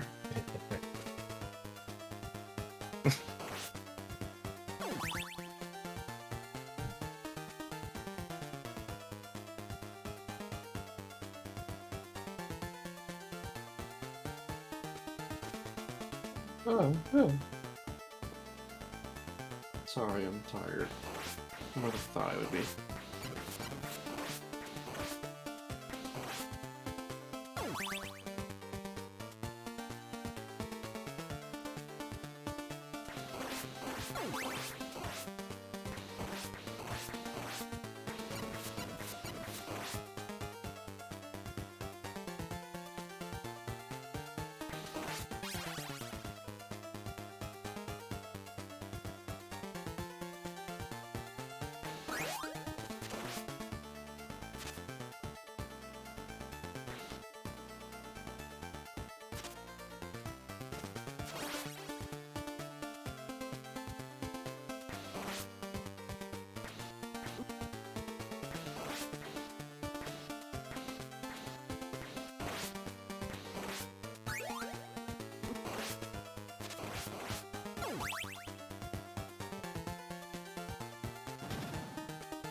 Mainly just want to get here the fully upgraded whip so I can better deal with these skeletons and get past this area with a good amount of health.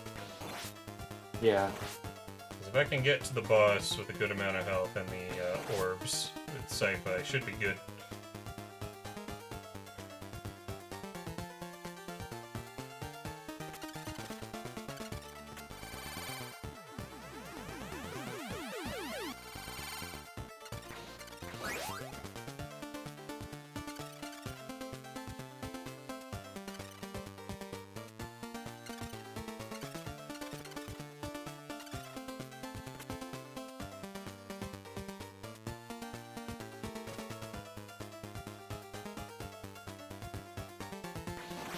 Trying to process a view to a kill. What a weird movie. I don't know if you saw, but I posted in our server today. There's like a really funny blooper I found. But I don't want to spoil it if you haven't seen it.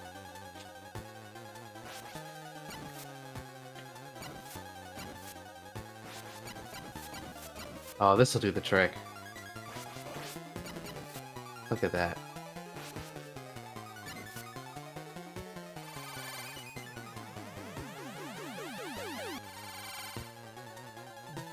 Trevor finishes the job. Kind of.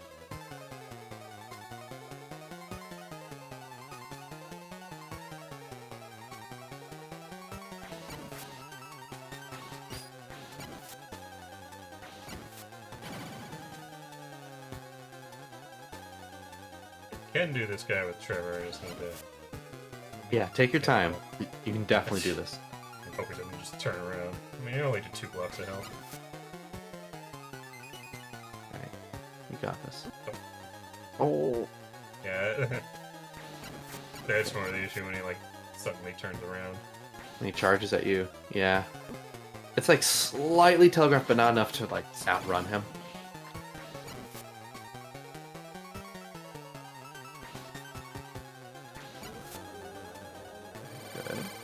Alright. One more. Cypher and see what the last one is.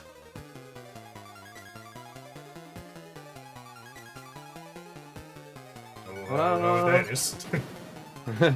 Pretty intimidating. That's it, move, go!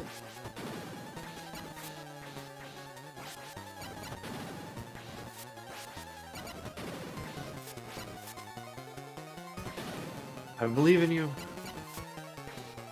So close! Yeah. Yes! Nice! Really good. Really tactful play.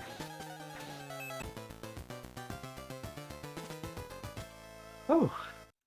Nice job. Okay, so... looks like 3 levels left, unless that last one is just Dracula. I think it is just Dracula, so I think 2 main levels remain.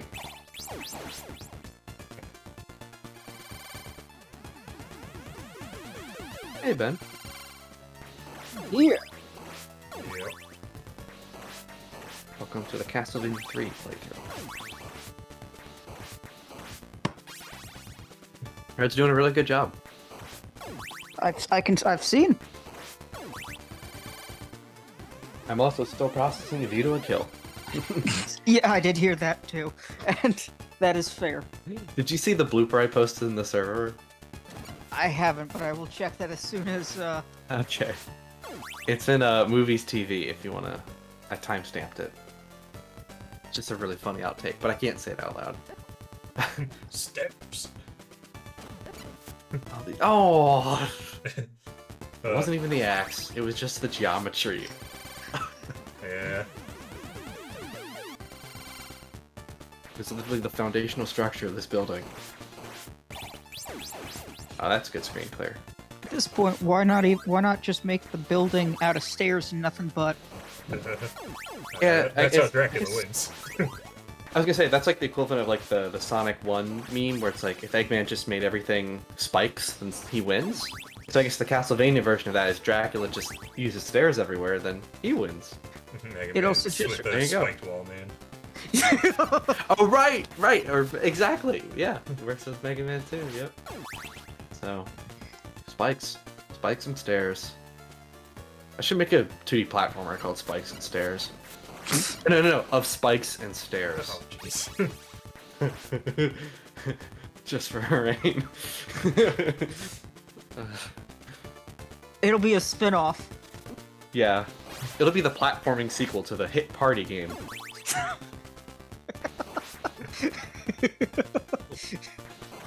Featuring Roger Moore. Wait a minute.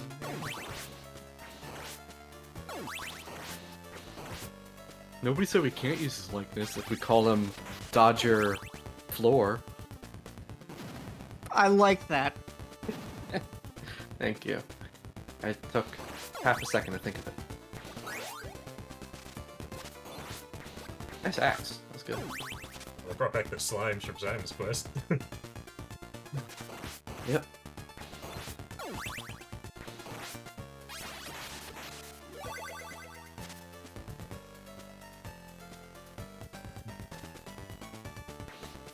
I want to get better at Simon and Richter and Smash. I do enjoy playing as them, though they aren't my mains. Hmm. Yeah, they're a lot of fun.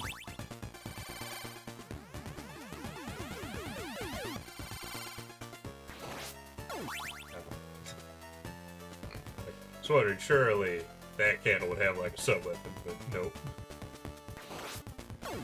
Think about its placement, just looked like it would. But...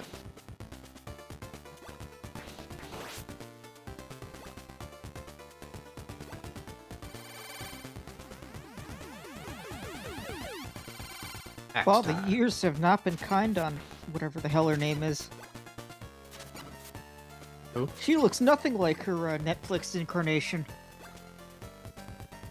Oh, Oh, Sypha. Yeah. I mean, she has a hood on. for a second I thought you were talking about the View to a Kill blooper. I was like, what? It's like it was the same time they're on set. Nah. Oh. Two. Get it. No. Too far away. Yeah. Where's the spin dash when you need it?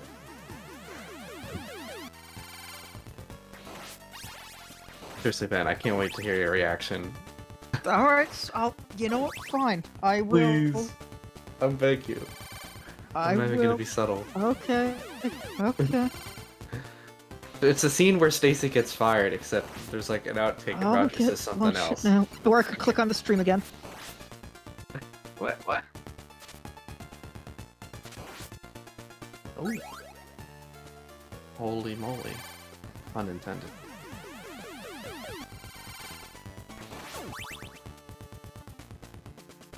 We need to find someone for Sypha. Yeah, she has nothing right now.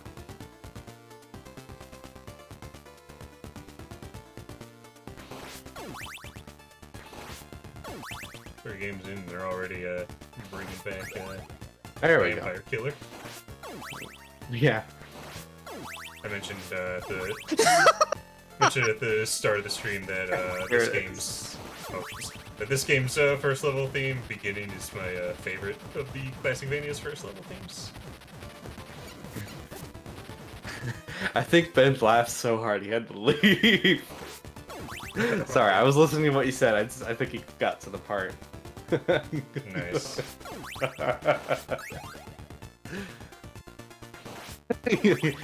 I can't believe he actually left. I had to move the chat so you better hear it, but yes. That was. Did you enjoy it? Yes. It's so funny.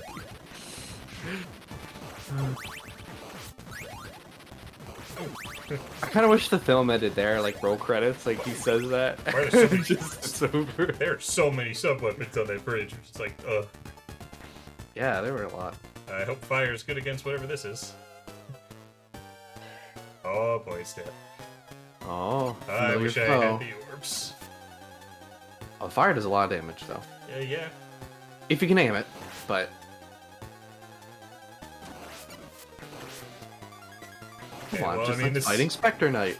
I mean, yeah, this doesn't Kind of. seem nearly as bad as the first game's did. Yeah. Good. Oh. Oh right, it's not Oh, over it's yet. not over.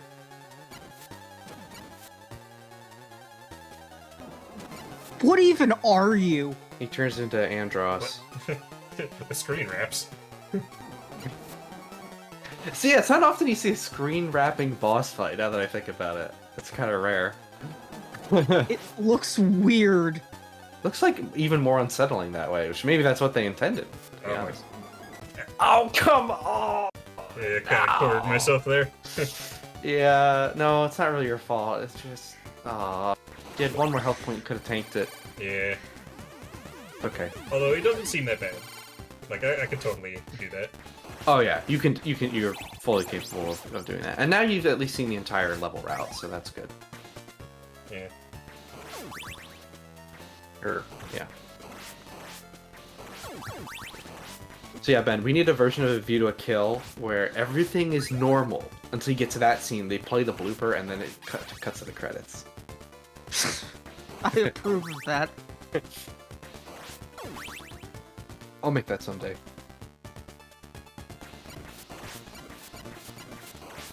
But it was weird, that last bridge, you know, the first time I went over, it had a knight that killed me, but it wasn't there the second time? Maybe it just unloaded because of all the sprites or something, I don't know. Oh. Respawning enemies.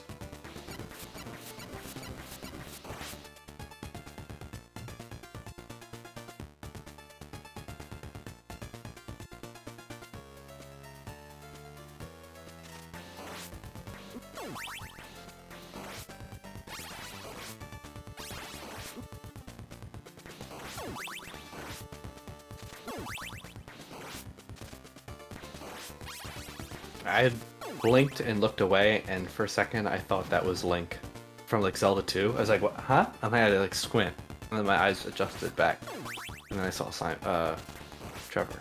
That was a weird experience. I think my brain is playing tricks on me.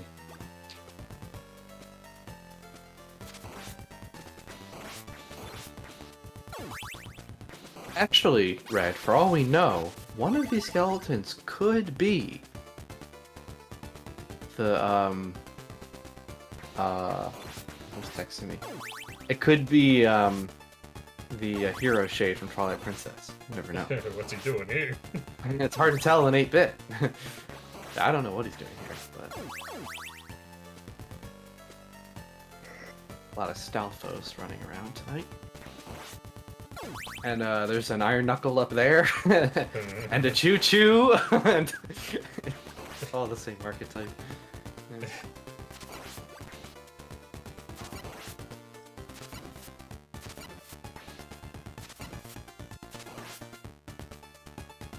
I actually got the two that time. That's awesome. Hold on to that.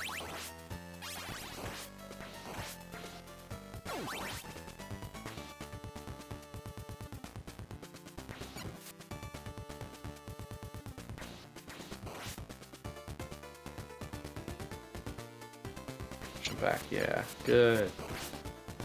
Nice.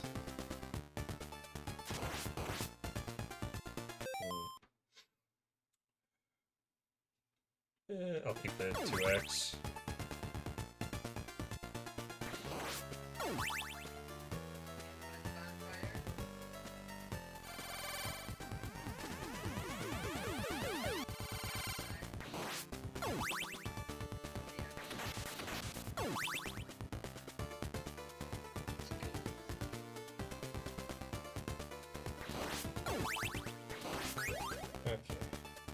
want to keep this as best as I can, but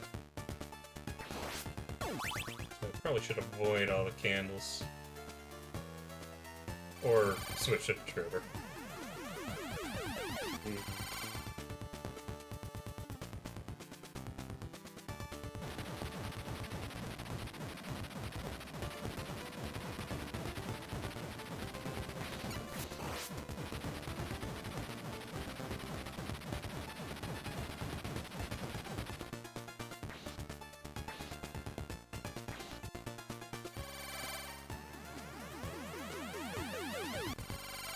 Alright.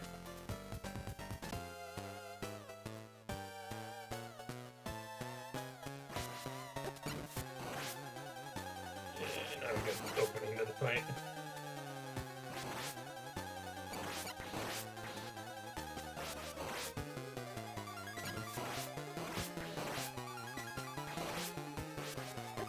Oh, I didn't see that there. Oh. Yeah, I got plenty of. Is this gonna be one of those times where you were able to get to it and almost beat it the first time, but after that, now you can never get that point again? What I you mean, it wasn't at full health going in there, but.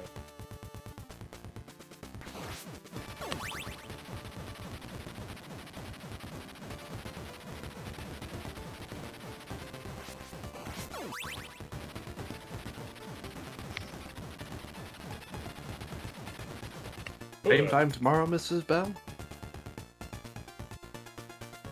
Same bat place, same bat channel. That Bat dwarf floating? is really okay.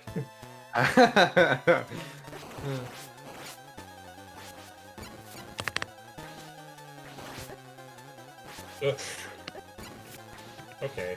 Yeah, the sides is the real problem here, not. Yeah. I think if I can make it to phase 2 with the orbs, it should be. Yeah, pretty much go. Do what you feel most confident in, but it is worth noting that I think Trevor's whip might actually be easier for taking care of the sides, just because he has better mobility and range. But you're not going to be able to damage death as quickly, so it's kind of a trade-off. But like, your positioning super matters with her, I think, when fighting death. If that makes any sense. Yeah. Alright, here we go. You got this. Just remember, you have to survive the next phase. Oh. Okay, good, yep. I need to really pay attention to where the sides are, because that keeps being a problem. Alright, and now as long as you don't get hit. Just don't get hit. As long as you don't get hit at all. It's so That possible. could be a problem. That could be a problem. Ah, Yeah, he doesn't really give you much room to pass him. no, it really doesn't.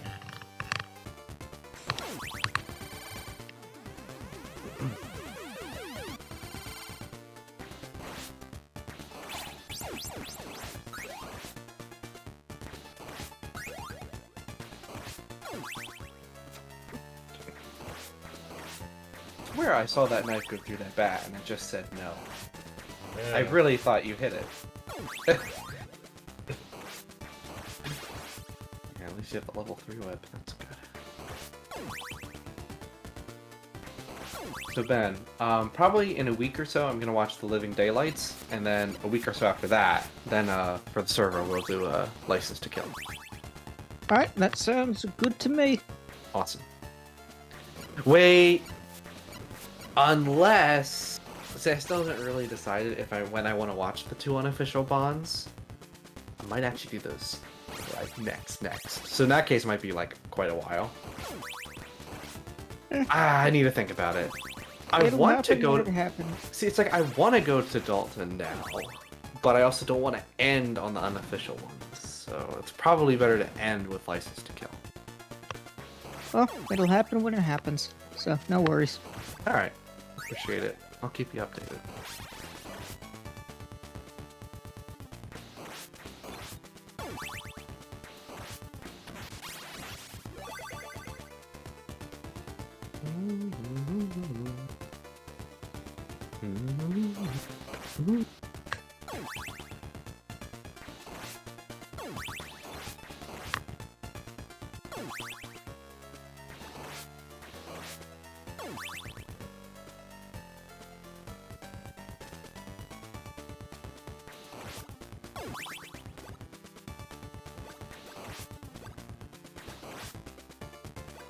Yeah, I gotta say, there is still time for it to, go downhill. But I think so far I can easily say this is better than the first game.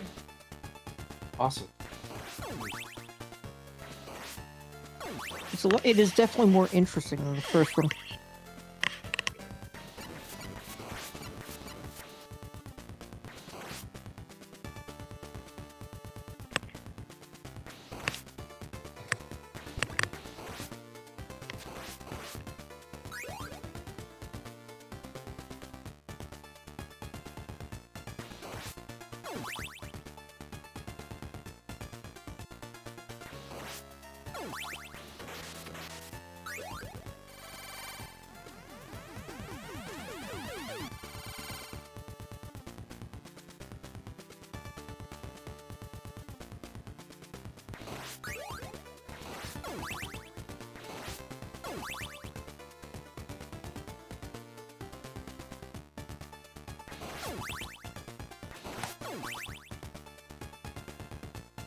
Actually, in a really good position right now. Missing one bit of health, but that's not really going to mean anything.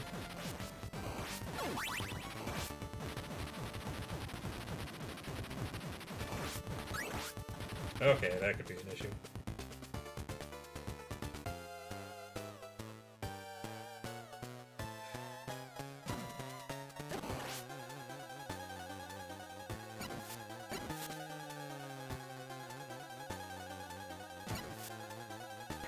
There's something I want to tell you guys, but I can't say it on stream, so I'll have to wait till later. It is personable. But good news. I have a feeling I know what it is, maybe. I'm sure you do. You probably do. Does it Most- start? Does it start Go with on. some with the letter H, or something from something starting with the letter H? Yes. Okay. Yes, it does. Very sly of you. Very Sly Cooper of you.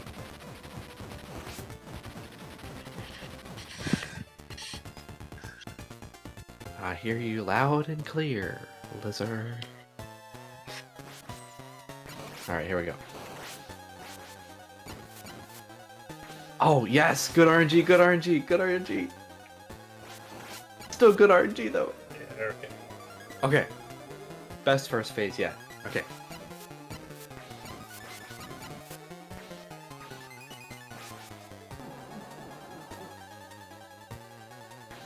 Come on, orb, please. Or quit. Or get hit or something. Just There we go. oh Yeah. thank goodness. As the Yeah. orb smacks her in the face. The You end. just need to survive the sides in the first phase, and you're all good. Oh, okay. You really are almost done this game. Yeah. You're very close. At the 2.5 hour mark.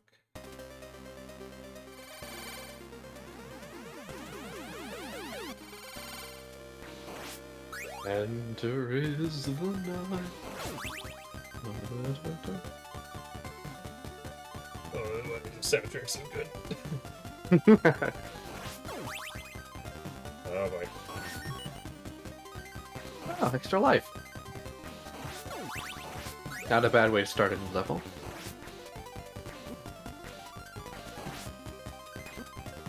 Remember what Hurricane always says about Castlevania, don't panic. That's how you die. Oh, speaking of, hey, I was just citing your advice, don't panic in Castlevania. The basically. Alright. Yeah, I was running things a lot late today. It's alright. It's alright. We've been having a good time, keeping him company. He's doing really great. Getting through the game. And he's almost done.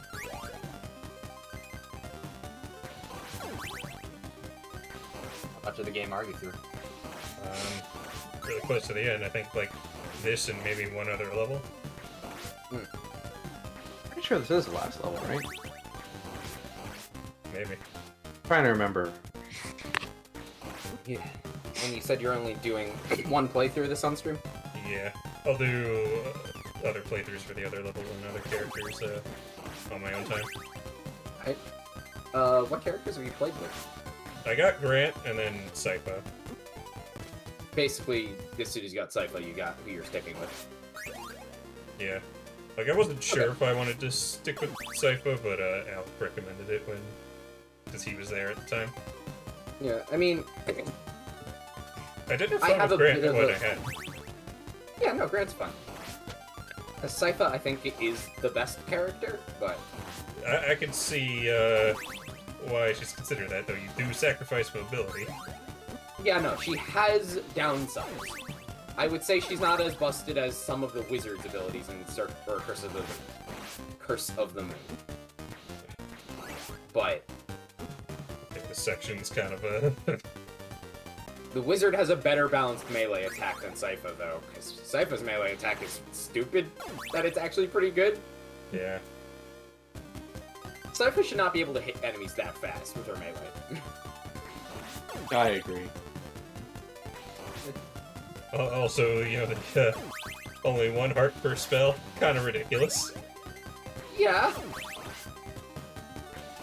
You know, like, most of her spells are good, you know? Like, she has 3 spells. The flame one is the wimpiest, but it's not, like, bad. Yeah.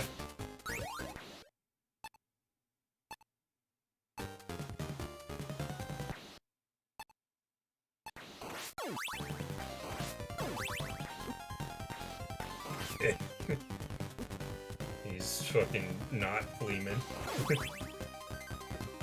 I don't even know what they're supposed to be. They seem like faster Fleemen. I can't reach those. I'm guessing Sypha can't either. There, up there. No, I'm kidding. That's the next game? Right. You know, technically, I haven't finished this game, which will mean this is the first time Red beats a Classicvania game. You haven't beat Castlevania 3? Yeah, I'm working on it. Okay, My the next hitbox on that thing is a bit too big. Yeah, it's really cheap.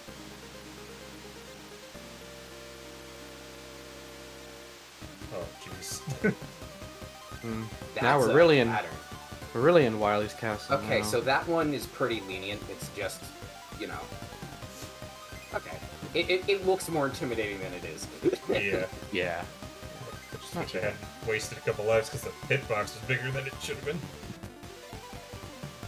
Oh, I've seen this place showed up in reviews when they talk about stairs. I think Johnny talked about this room a lot, I think, in his older Okay. videos. Yeah. I wonder if it's as tough. I wonder if it's as overstated as the axe armor hallway in the first game. We'll see. Yeah, well, People you talk can make the argument. People talk a lot about the axe armor hallway being ridiculous. It's not that bad.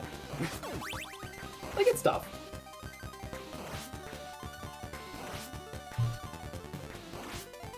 So you enjoying this game so far, Red? Yeah. So far, I think I would say it is better than 1. You playing the Japanese version? Yeah. Actually, I probably should have noticed just from the music, but anyway. And the collection features both, which is nice, right? Yes. Yeah. Okay. The only reason I'm not playing it on collection is because I'm playing the Japanese version with an English patch. Right. Also, my English patch comes with a redesign for Alucard, but that's a small bonus.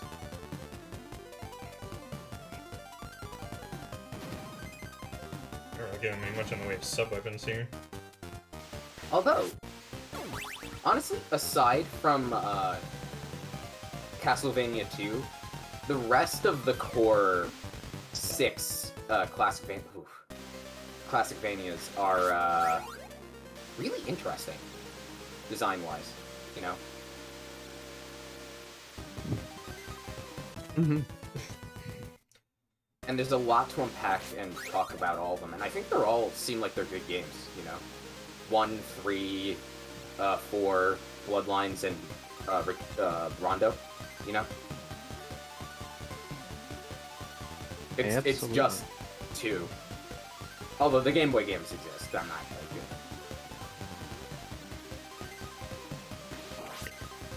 it. Really? They put that there for a single heart? I often wonder about, like, difficult to reach candles that don't give you good drops. Yeah, like, that's happened a few times.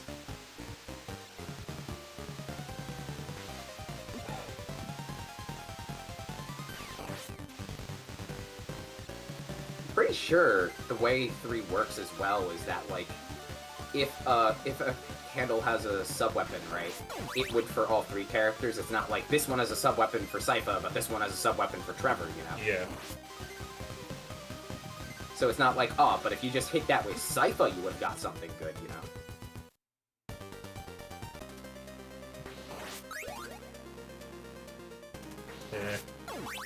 Staircase is a bit rough, but it doesn't seem too bad. The one advantage that comes with the staircases is that you're not going to take knockback.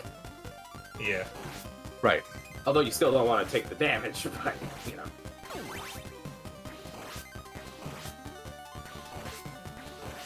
As much as it doesn't make any logical sense that staircases would ignore knockback, I do think it makes for an interesting gameplay mechanic.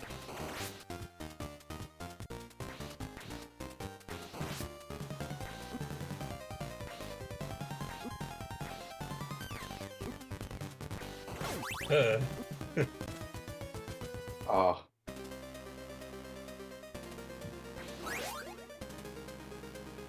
Is there a place to, like, kill myself over here? No. Red, you can't kill yourself to get rid of your problems. Why not? You can in Castlevania There we go. 3. Creative use.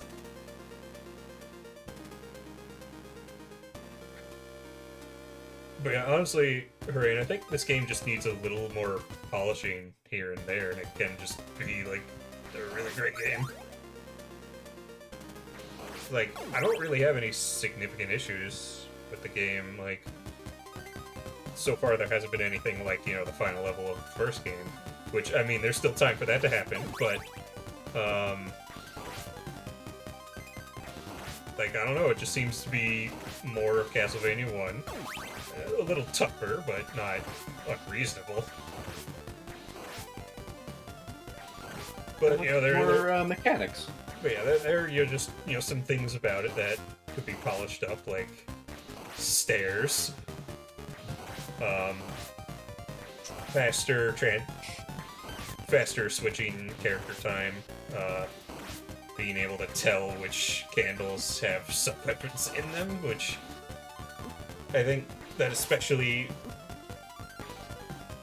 is necessary for this game when you have multiple characters and, like, when you want to swap out sub-weapons or whatever for the characters. It'd be really nice to know which candles had sub-weapons. It's like, you know, you run into a candle and it's like you don't know if it has a heart or a sub-weapon in it. So it's like you don't know whether or not you should change characters to get to that. That is fair. That's an angle I don't think I've considered too much when I asked the question of I'm not sure how I feel about that Castlevania 3 specifically gains in that way. In the way the other games don't need to worry about. Which would make sense for Bloodstain, you know? Yeah, that is something, you know, Bloodstain improved on. Because I will say, I'm not sure if in a context like Castlevania 1 or the other games, if I really think it's necessarily a good thing to tell you what the candle has. But, I get it for this, where you want to know in advance if you should swap a character. Yeah, because, like, there are times where it's like I try to be Trevor so I can upgrade the whip and such. But then I'll get a sub-weapon. It's like, well, I already have a good sub-weapon, I went for Trevor. Or whatever, or I want something specific for another character.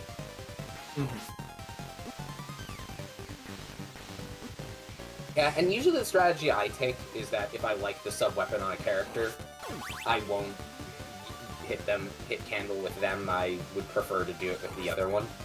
But it would be nice if I didn't have to play quite that way. Yeah. Right.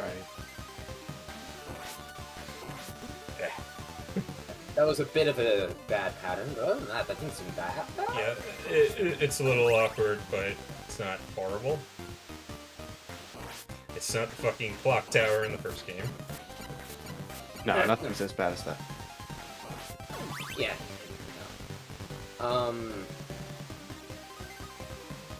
Honestly, I don't know. Is the reason that the Axe Armor hallway is infamous more than the clock tower simply because the Axe Armor hallway is harder and people just could get through the clock tower faster Maybe. by bashing their head against it? Maybe. Because, well, I guess the important thing to highlight is that they are difficult in different ways. You know? So... If you bash your head against the Axe yeah. Armors, it's unlikely you'll make it through. Correct. Maybe statistically eventually. But Statistically, yes, but not within reason, right? so, like, if you're just playing Castlevania 1, bashing your head But the against clock it tower, all the you time, can get good RNG and brute And just- force it. brute force it. You know, Which that's I basically kind of how you did do in my playthrough, honestly. That's kind of just how you do the clock towers, brute forcing it. Right. To learn Right. In its fact, patterns that enough is to kind of get the dominant strategy, but it's not the dominant strategy for the hallway. Axe Armor. Yeah. So, like, if you're somebody who plays Castlevania 1 trying to brute force it, you might think the Axe Armors are unfair. Mhm. But that's just because the way you're playing it is not the way the game wants you to play it. Its design goes actively against that.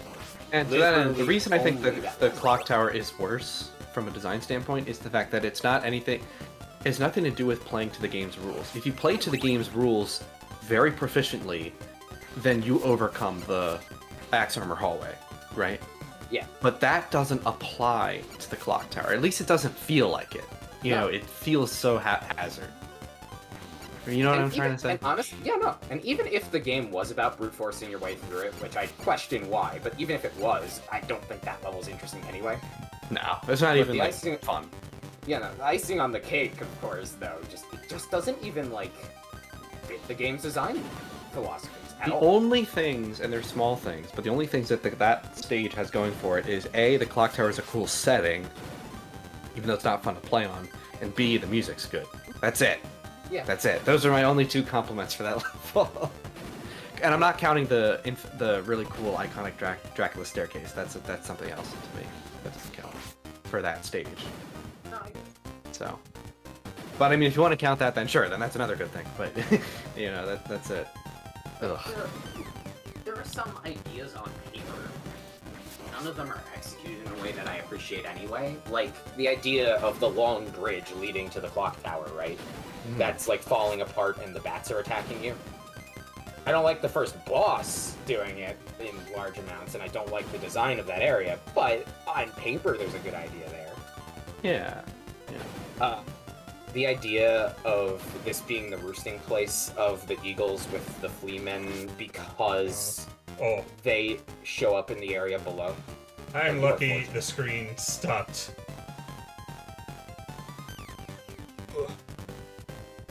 Nice plan. Okay. I Tight could jump use a there. sub-weapon, though. There's How much you want to bet there's isn't like wall meat there? there? Ka-ching. That's watch a that nice jump. placement for wall meat. Okay. I like that. Do I go up and risk for the candle? Yes. Isn't Sypha really good at taking care of the axe armors? With just like her I've default had- attack. Depends. 'Cause I feel like I remember her attack coming out fast enough and covering enough space so that her attack just dealt with them. I've tried that. Sometimes it worked, sometimes it didn't. I don't know. I often found I just had more success with Sypha against the axe armors. Oh my Which god! I shouldn't. Give me a sub-weapon. No water freezing today. The developer's like, but you skipped the sub-weapon.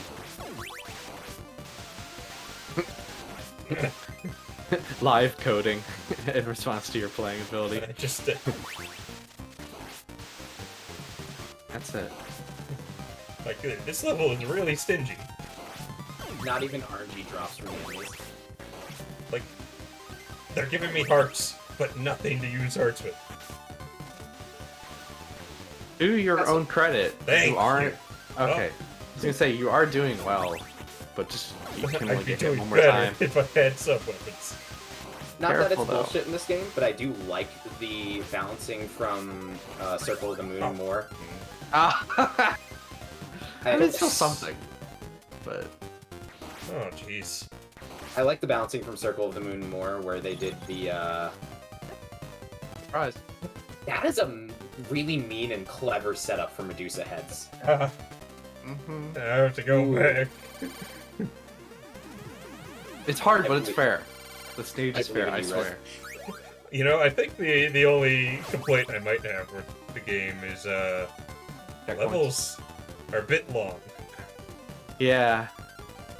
I Yeah. think maybe starting you with some more than just 2 lives would be nice. Am I forgetting, or didn't Castlevania 1 start you with 3 lives? Well, I mean, we're also counting 0, but But well, 0 counted for Castlevania 1. Right. So it's the same live counter for both games. No, I thought the Castlevania Step 1 started you with 3 lives on the count.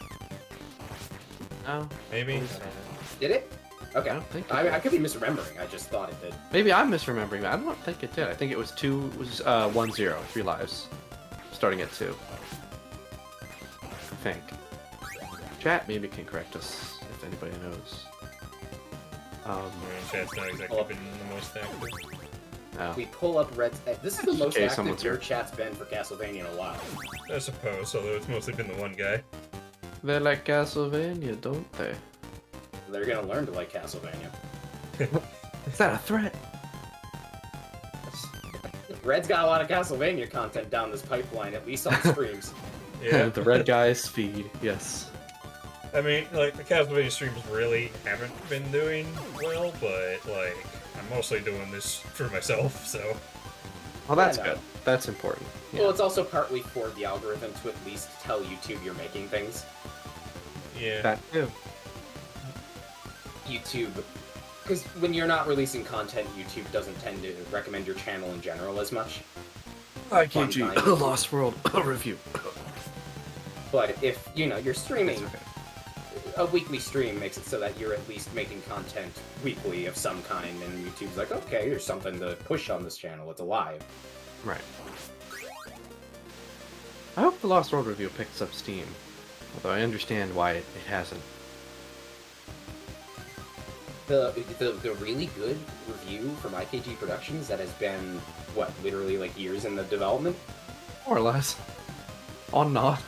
Most of that development happened in the last 3 months, but still. People should go watch it. I heard it was really good. Thank you, Ryan. Thank you. I'm very proud of it. Just want more people to see it. More Sonic fans. Should check it out. Time for me to make my video where I disagree with all of your points and then say IKG was correct. Even though I agree with most of your points and disagree with your statements, a lot of your positions. Well, not grossly disagree, just, I don't Aw. have your position explicitly. That was a very interesting video. People should watch it. But you liked my argumentation and my perspective.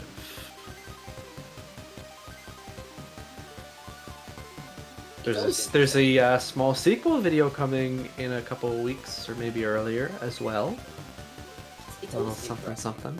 It has something to do with Skyward Sword. Can't believe Skyward Sword's a Sonic game. Yeah, guys, this is a full-blown 5-hour Skyward Sword HD analysis coming soon.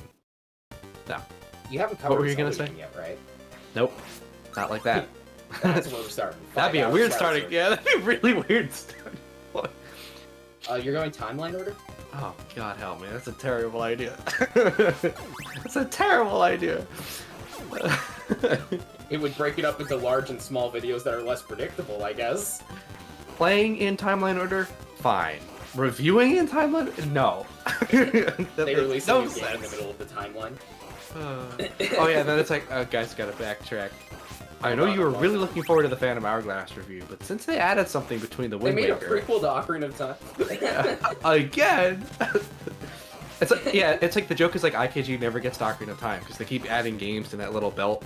Like, we just never get to Ocarina. IKG starts with like the adult timeline for Zelda, and he wants to get to the child timeline where Majora and Twilight Princess are.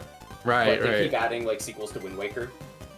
And then I start to slowly loathe to like out of spite. Goddamn cartoon Zelda. I just want to talk about Majora's Mask and Twilight Princess. Exactly. And then I'll get to Majora's Mask. I'm like, okay, finally. And now Twilight Princess. And then there's like a game in between. No. No. They make the third Hero of Time game. Ugh. You know, that is one of the games I could actually be good with having a third, like another sequel to. There's room to talk about that, like where the hero shit came from and what the fuck happened there. The war where the there's got something totally that decimated. There's definitely something they could do. Maybe not enough for a whole main series game, but Yeah, maybe no, like if they wanted maybe to- like a smaller title, maybe. Yeah, no, whether it's like the Warriors formula, like they did with that, or if it's Sure. a main series game or something. I don't know. That's Maybe fine. something like something like a Triforce Heroes or something. Maybe. Like, if they want, but my point is that if they wanted to make a game exploring that story, there's definitely room there. Yeah. Also, Yeah, they can. although something I have been interested in is a traditional Zelda game, but one where you don't play as Link, but you play as Sheik in the 7-year gap. Ooh, that would be kind of cool. I like that. People have talked about the whole. Imagine like it plays right like a standard 3D Zelda game, but with maybe more action elements. Yeah, it's So not like different. quite Hyrule Warriors, but like maybe what if it had like, You're playing as a ninja instead of a sword fighter with a shield. yeah, that could be cool. And then it could still be item based and all that, Yeah, puzzles no, and everything. Still work like a Zelda game, just. Plus, that'd be more they could do with Sheik, which I think is an interesting enough, you know, what's the word I'm looking for? Not imposter. Not form. You know what I'm trying to say? Like, I guess. persona of Zelda. Yes, a very interesting like persona for an existing character to have. That, you know, frankly doesn't really have any of that in the main series aside from one game. So I'd be totally fine with them bringing Sheik back as like a thing. That's fine. I'm totally down with that. I mean, in a way, I feel like Breath of the Wild gave me little hints of that. But again, it's not Zelda. It's not the character. You know what I mean? That's different. And like with what's it called? People talk about the idea of playing as like, you know, a female character or something in a Zelda game, right? And people often think female Link, and not only am I not really too much for that, I also think there's just better options. Like, let me play as someone who isn't Link. You know? Yeah, That's although what I- Linkle isn't really... Oh, okay, well, that's Linkle's complicated. weird. Linkle is not Link, but also Link. I don't know. She's not Link, she was born from the concept of a female Link. But she's not Link. Yes, but I get it's still kind of... For Although, what point you being, want to she do, it's still actually kind of was- too close, right? You know, although technically speaking, she was originally intended to be Link's sister True. in the back. In the concept. Because that is something people forget, is that, I mean, she kind of is gender bend Link in just concept, but her original concept was to be Link's sister specifically, so Like a real, yeah. so it's actually not Uh, quite. Ooh, that hurt. I think Impa would be great as a Yeah. protagonist. Again, not to beat a dead horse, but Hyrule Warriors Impa is just such a cool version of the character. I know everyone says it, but it's true. Like, when that game came out, I mean, everyone was just like, wow, I'd love to see Impa in this kind of role. And you know what inspired that? Skyward Sword Impa, who largely exhibited the same qualities, just, you know, toned down compared to Yeah. Hyrule Skyward Warriors. Sword Info was inspired by Ocarinas, who didn't really do much, but implied she had those capabilities. Right. It was all kind of implied. Like, she was kind of this cool presence, but it was, seeing her in action was not. You see her disappear with Deku Nuts, and you see Sheik learn those things from her, and Sheik does a couple of cool things, and like... Right. So it's like we're progressively fleshing out the same idea, which is kind of cool. And yeah, so it'd be nice to see that taken to the next step. Like, what's... Right, and then, like, what's the step after Hyrule Warriors, Yeah. That would be really cool. I think Zelda herself would be fine. Yeah, I just don't think she's the only option, though. That's all. Yeah, no. Imagine a Zelda game where they... Okay, in terms of marketing, maybe she really is the only other option other than Link to really, like, grab people. But if we're not worried about that, then, I mean, I even think something like Ilya stepping into the role of, like, a hero would be kind of an interesting way to continue Twilight Princess's arc. That's, like, super specific, though. I don't think that'd ever happen. Imagine they go to, like, an older, like, Colin. Oh, that would be actually really cool. You know what? I can imagine it now, like a brand new Legend of Zelda protagonist, and then the plot twist is that it's actually a grown-up Colin. That would actually be really cool. They show this Hylian kid with like shaggy, like teenager, like with shaggy long hair, but like eyes, blonde, but like kind of curled. And, like, and like, just like some, like a greenish tunic, not a hat, but like the pointed ears, or no, not pointed ears, but no pointed ears. Immediately. But people are like, oh, this is a cool design for Link, but then they find out or figure out it's Colin.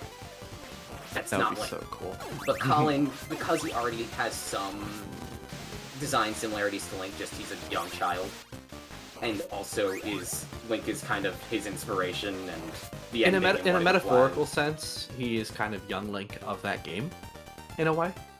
Yeah, and like having him be like a teenager who's going on some adventure could be interesting. Well, I know that this was never considered for the... Oh. Gonna go quick get a drink. Okay. I can understand. That, they were planning a sequel to Twilight Princess briefly, as they did with the Wind Waker. I know this was never, like, in consideration, but because there is precedent for a Twilight Princess sequel, I think Link's story and Midna's story should absolutely be over. But if you want to, continue that iteration of Hyrule, I think Colin is just the perfect choice. A little more grown-up Colin. That'd be really cool. Imagine an idea like this with Sages, or if we want to get specific, the 4 champions from Breath of the Wild, but like Majora's Mask, where you change forms. But it's instead those 4 characters.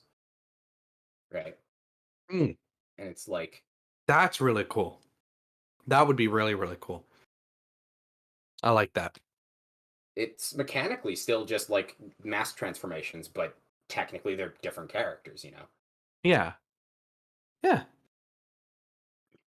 And, I don't think you have to play as Link in a Zelda game. I don't want Link to be gone or anything, like never show up again. Just, I'm open to that. I never felt that Link was a necessity in the same vein that you don't have to have Ganon in the story. You don't have to have Zelda in the story. I don't think you have to have Link. You don't have to have the Triforce. You can have Link in the game and not make him playable. Honestly, you could make a story from Zelda's perspective. Why not? Like, Link is an important part of the story. Ganondorf could be too, but Zelda's who you're playing. They already did that. It's called Zelda's Adventure for the CDI. I know. I was thinking about that. They made 2 games like that. Oh yeah, you're right. The 2D one as well. That's right. But which one was that? Faces of You? No, it was Wand of Gamelon and Zelda's Adventure, or the 2 that did that. Yeah, it's. I'm good with that as a concept. Just play as Zelda. Link's part of the story. So's Ganon, but Zelda's the playable character. Now hear me out.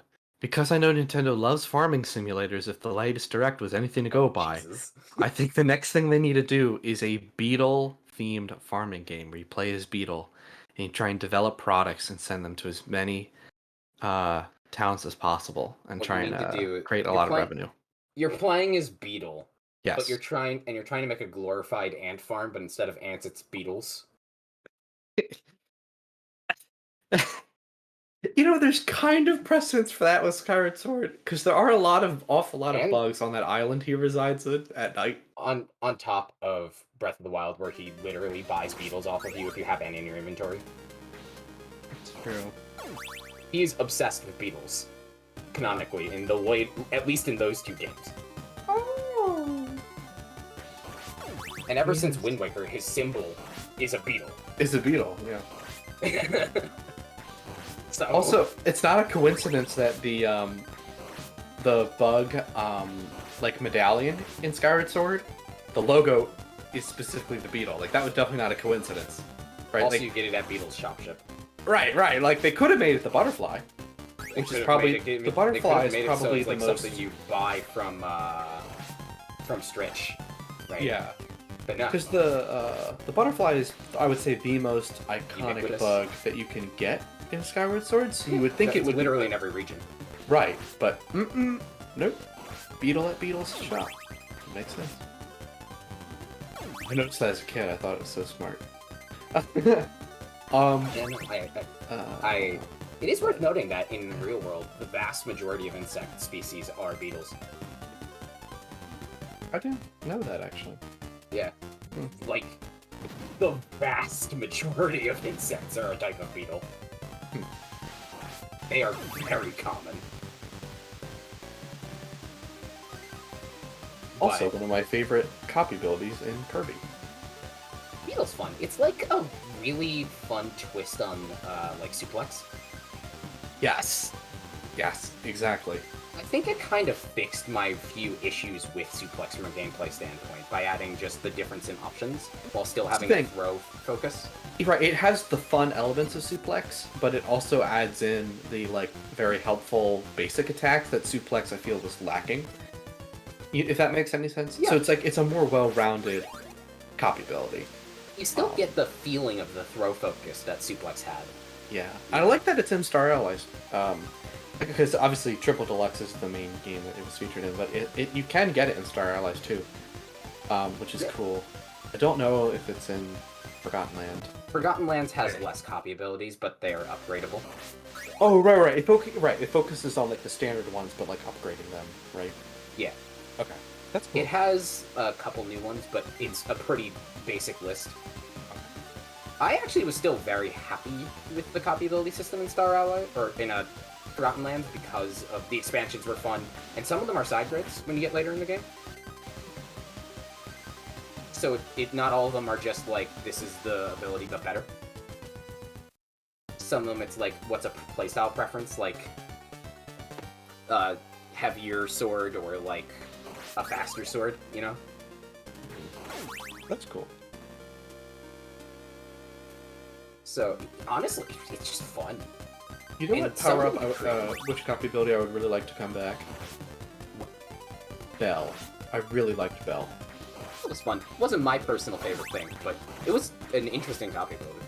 It was a little button mashy, but I liked how that played into like the It had a feeling of rhythm. right because it's a musical instrument, and so the way that you time the rhythm, it's kind of like the rhythm whisk from Sonic Lost World. Actually, now that I think about It's it, better executed than that, I would say. yeah, but I would say it actually idea. rewards the rhythm timing better than that does, and it oh yeah, feels no, more Lost like- World is not nearly strict enough. It's not even close. But as I said in the review, I just like it. It's not even good. I just think it's fun. No, It I makes me understand. happy. But like, it's not well designed. Like I tried to make that clear in the. Yeah, no, I was like, the most useless wisp is also my favorite one, because it just makes me happy. The happy music and the visual effects. But yeah, no, if you want to do that right, Valkyrie. I love Sonic Lost World. You should check out my review on IKG Productions. You should. It's a good video. YouTube/IKG. It's really great PG video. reviewed, like, Super Mario Galaxy 3. Also original The Joke. Hey, I do talk about the game briefly in the video as well. So if you want to see Mario content, post my ancient Super Mario 64 review. Technically, it's in the Sonic Lost World review. What do you know? You also get some tidbits on Sonic Colors. Actually, not tidbits. A lot of comparisons to Sonic Colors. Some tidbits on Forces and Unleashed. A lot of stuff in there. People in 2013 were complaining. Oh god, that was painful. That was rough. People were complaining back in 2013 when 3D World was coming out that they weren't getting a Galaxy 3. But like, what are you talking about? It came out the same year. Sonic. What are you talking about? Rosalina's in 3D World. Oh wait. Like, Sonic Lost World came out in 2013 right alongside there. It's right there, Galaxy 3. You're right. Yeah, there was no need to complain about that. In fact, there's 2 versions. There's a 3DS Galaxy, Galaxy 4. It sucks. It's really bad. My friend Jay reviewed it. It was terrible. Ask him. I called Jay and Jeff the other night just to catch up, which was fun, and yeah, we talked a lot about like some of the not so good things happening with Sonic, and I was just thinking, Lost World 3DS. I'm so glad. Like, I'm not doing that. At least not anytime soon. Well, IKG. I haven't really played like any of it, but worth noting, I have acquired that game on my 3DS. You've acquired it? Yeah. Okay. Well, I'd love to. Can we make a deal? As soon as you uphold any of them. Well, okay. Not like that. But like. Where's Super Mario again? So shush. So like anytime. So I'm not gonna see the difference is I'm not gonna give you a timeline on this, but whenever you are ready to play it, I would love it if you would stream it, like even on Discord, just so I can watch your first impressions. Like it doesn't have to be anytime soon. I want another reason for me to look into the. I just want your first impressions. Yeah. I really just want your first impressions. Bit of it, mostly like first 2 levels. Like Windy Hill. Yeah. Okay. To get a feel for controls. Oh, those levels are fun though. Those levels are fine. Oh, it's fine. It starts to get bad as soon as the second world. I thought they were somewhat lame, but it wasn't like, Yeah, well, if you think that's lame, it's like it wasn't bad. It was just kind of bland. Mm-hmm. The controls are weird. Can you believe there's some people in 2013 that were like, "Wow, this game's way better than the Wii U version"? I'm like, "What are you smoking? It's not even close." The one thing I could see people having a point with is the fact that it doesn't have the turning thing, but I guess. But it doesn't have the turning. Feel better. Okay, it doesn't have the turning limitation, but you know what the trade-off is?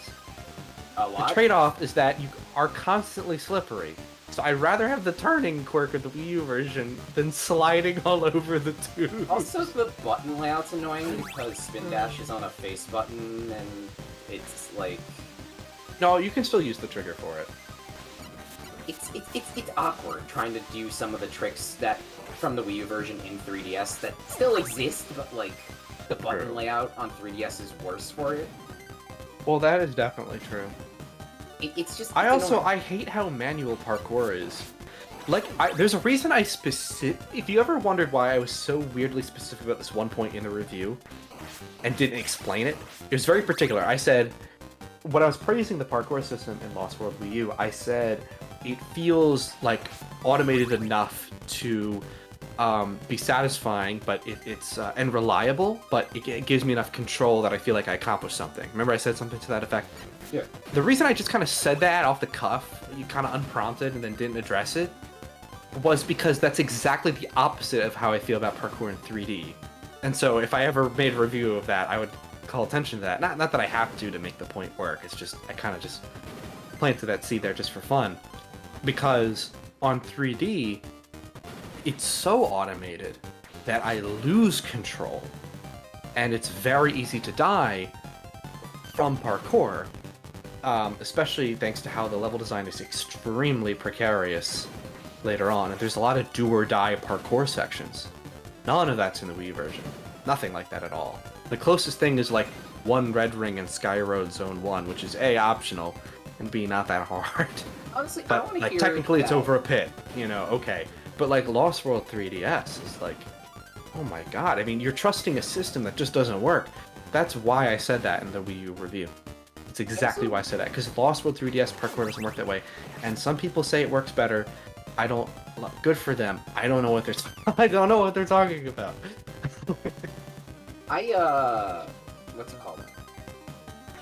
I also don't really buy much into excuses for the 3DS in terms of not having the capacity to handle more complex physics or control systems for Sonic in a 3D environment. Because Sonic Adventure 1 has a complex physics and dedicated wall-running system. Yes, and for the time, it works pretty well. Like, it has its issues, but most of those come down to collision detection more than the actual physics system not working properly. Yeah. No, there are collision issues, but in terms of, like, momentum, how maintaining and losing speed works on the walls, it all works like you think it should. You would want? Yeah. You know? Yeah, Like, it's works. pretty good. And it also straddles the line, again, between, like, it's pretty automated, but still you're able to control it. You know what I'm saying? Yeah. It's not like Sonic Unleashed, where it's, like, literally automated, and you just have to quick step. You do have to, like, focus on, like, still having enough speed to keep running on the walls in Sonic Adventure. But it, like, it carries you along. You know what I'm saying? Lost World 3D is like if you got, like your feet were, like, locked to the wall. Adventure 1 was not only their first attempt, or, well, not only on the Dreamcast, but was their first attempt, I mean, right? Yeah. Because, like, the Dreamcast is at worst, the 3DS is comparable to the Dreamcast. If not, honestly, a more capable system in most tangible regards. Mm-hmm. I just want to point out they put a whole ass effect of the water hitting his head under the waterfall. Yeah. I love that. That's awesome. Good detail. The water looks great. Yeah, no, this It's really, really great. Castlevania 3. Looks better than Mega Man 4's water. Honestly. The Castlevania games, generally speaking, are just good visually for the systems they released on, and for the time they came out. Animation, too. I would say the same. The NES Castlevania games know how to do a lot with a little in terms of animation, and the 16-bit games are just beautifully animated. Oh, yeah. Super Castlevania 4 and Bloodlines are still great to look at. And, I mean, Rondo of Blood. Rondo of Blood is just like a beautiful, like, smooth-looking Also, game. if you think Rondo is eye candy, you should play Symphony. Oh, I can't wait. Rondo of Blood is so smooth! Symphony I know Johnny always described it as even butter. He's smoother. so right. Like, it really is. Oh, man. I'm sure Symphony of the Night's great. Oh yeah, no, That too. I do really like Rondo. It is great. Are you kidding me? The fight against a doppelganger and they don't give me wall meat? Like, if Super Castlevania 4 is like the Sonic 3 of the Castlevania classics, like, Rondo's like Sonic Mania. It just feels so smooth and It's polished. crazy. You know what I mean? Yeah, no, Mm. it's absolutely wonderful. Like how, Yeah. and you know, it obviously comes from the TurboGrafx 16 being a luxury system. I know, but Yes. still, it is such a nice looking game. And it is worth noting that Sonic Mania was going for the 32-bit aesthetic, Right. Which- It's kind of channeling the same which is a lot like quality what a of game like Symphony is doing. work. Yeah. Also, you know how Sonic Saturn, Mania PS1. uses, you know how Symphony that uses, or Symphony, you know how Sonic Mania uses some tactful, basic 3D? Yeah. Mm-hmm. Yep. Symphony Night does the same thing, and I would say it does it about as well. Oh, that's great. I love it. You know, another game, it has a sequel I need to play, because the first game was really great, but Freedom Planet is also channeling Yeah. a very 32-bit kind of look. Yeah, It has yeah. some of that, like, 3D It stuff actually in it. specifically reminds me a lot of, like, 32X. Oh, yeah, I can see it. Yeah, it Yeah, has it- kind it of that does- Knuckles Chaotix look. Yeah, that's Yeah. kind of... Like, it doesn't Beautiful go game. super far into, like, what you would see from PlayStation-era games, but it really reminds me of the 32X. Yeah, I guess you know? you're right. It's, like, not quite like channeling Which is still a PS1. 32-bit system, I'm just saying, you know? Right, I know what you mean. I gotta play Freedom Planet 2. I want to replay Freedom Planet 1. That game's amazing. It's never been like huge. I like the game. I've just never been I huge really on it. like it.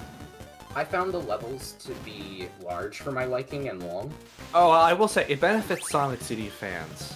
I think that's the thing. Like, you have to like. I'm not gonna say you have to, but like, if you like Sonic CD, I feel like it's, you know what I mean. Like, it's that kind of wide, understand. tall. Yeah.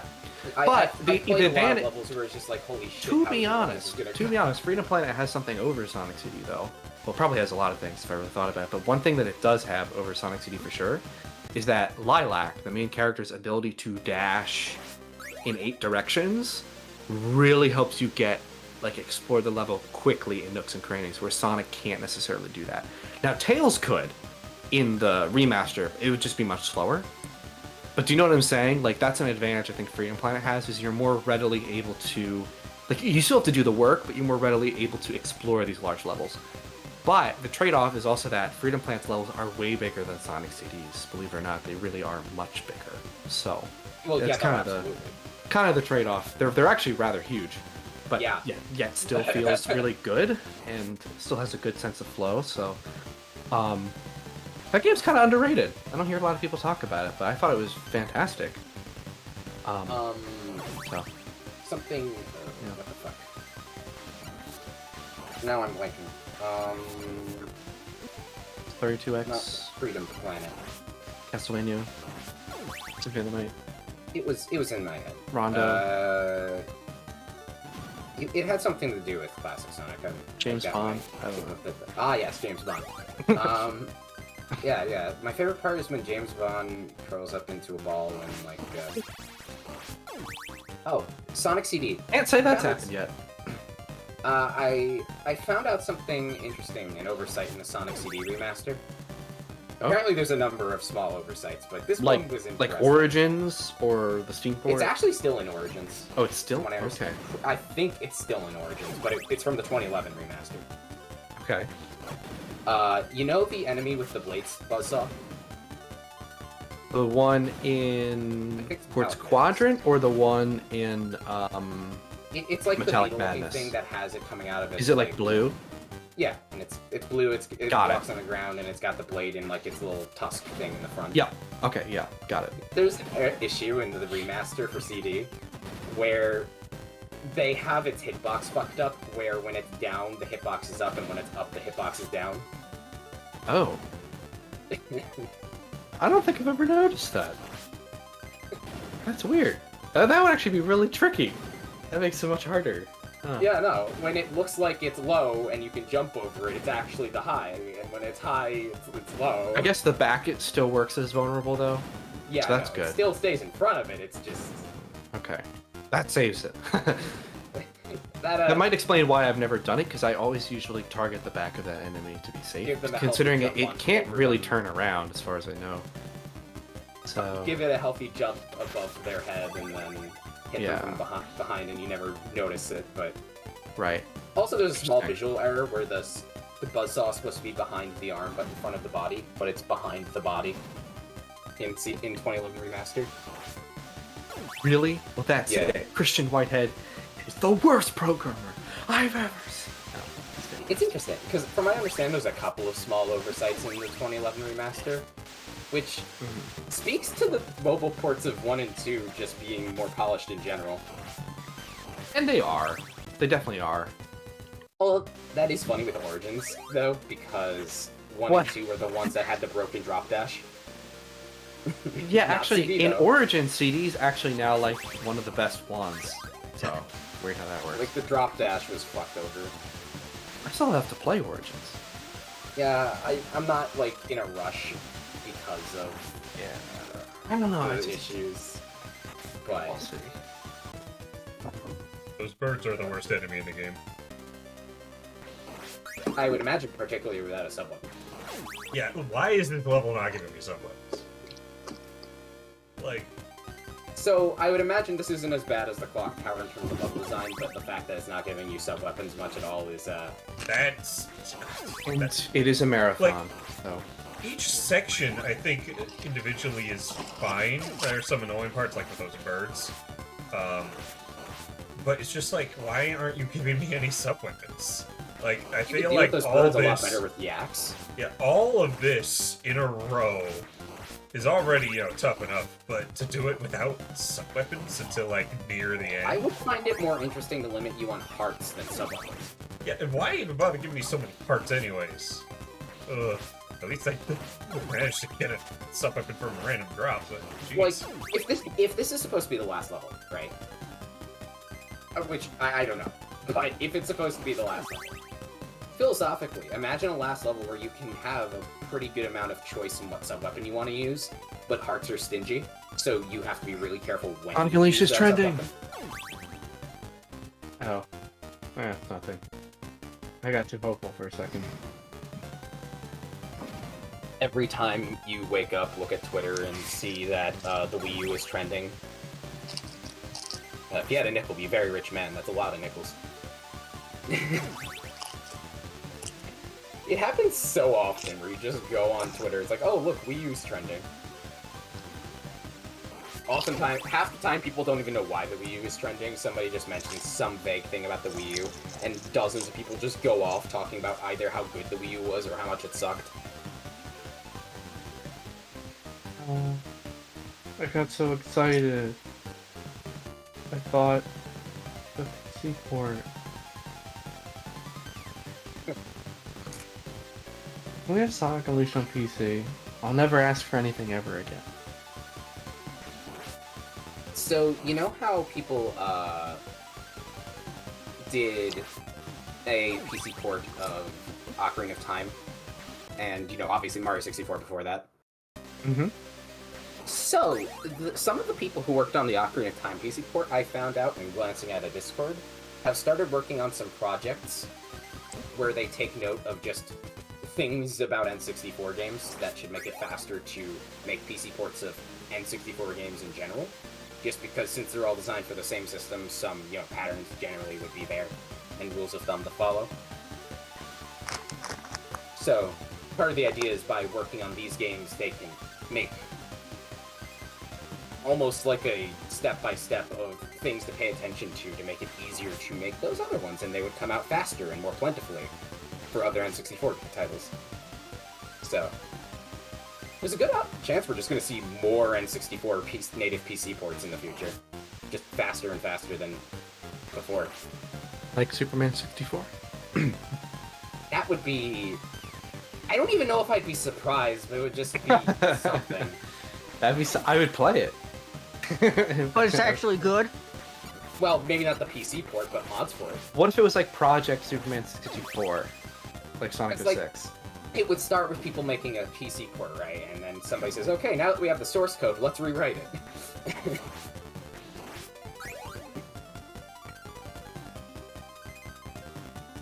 Lex wins. Wah, ha, ha. So, I also found something interesting. So, apparently, the Mario 64 engine, is an internal, it's N64 engine Nintendo developed at the launch of the 64 for running 3D games, right? Apparently, there's an advanced version of the engine they developed, first used by Mario Kart 64 the same year. And that advanced engine is what a lot of N64 games are based on, like Banjo-Kazooie and I think Ocarina of Time, where it's basically the Mario 64 engine with a few more options. And that's interesting. And it doesn't shock me to learn that games like Banjo-Kazooie use an advanced version of Mario 64's engine. The most surprising thing to me is that Mario Kart 64 does, both because it came out in '96 and because that game's not very impressive. But It looks ugly. it uses 2D sprites, and then Diddy Kong Racing comes out. It looks exactly like what you think Mario Kart should look like. On that system. Rare I find does, it but interesting, Nintendo don't. One of the reasons Mario Kart 64 has no audio when you're in or no music when you're in like 3 or 4 player is because they were so strapped on CPU power. They barely were having the game running. Mario 64? Mario Kart 64. Oh, okay. Yeah, like 3 or 4 player Mario Kart 64. There's no music playing, right? I did not know that. Yeah, no. when you have that many players, it literally just doesn't play music. Ever? No. Really? I'm surprised I've never heard of this. It's one of those quirks about the game where it's like, yeah, playing like a multiple split screen. It also drops to, I believe, 20 FPS with that many players. Okay, that makes sense. That I get that. Also, depending on how many players you have, some parts of the tracks get simpler. Like how many cars there are on the train on the Kalmar Desert. Where more players, the train gets shorter. Can't render that many cars. I'm getting tired. I think I'm gonna head to bed. But I wish you the best, Red. On We'll have to hear about that conquering thing this. next time, too. Oh yes, I will. I will. All right. Good luck, Red. Good night. Man, who's that IKG Productions guy? He's a dick. I didn't know his name was Richard.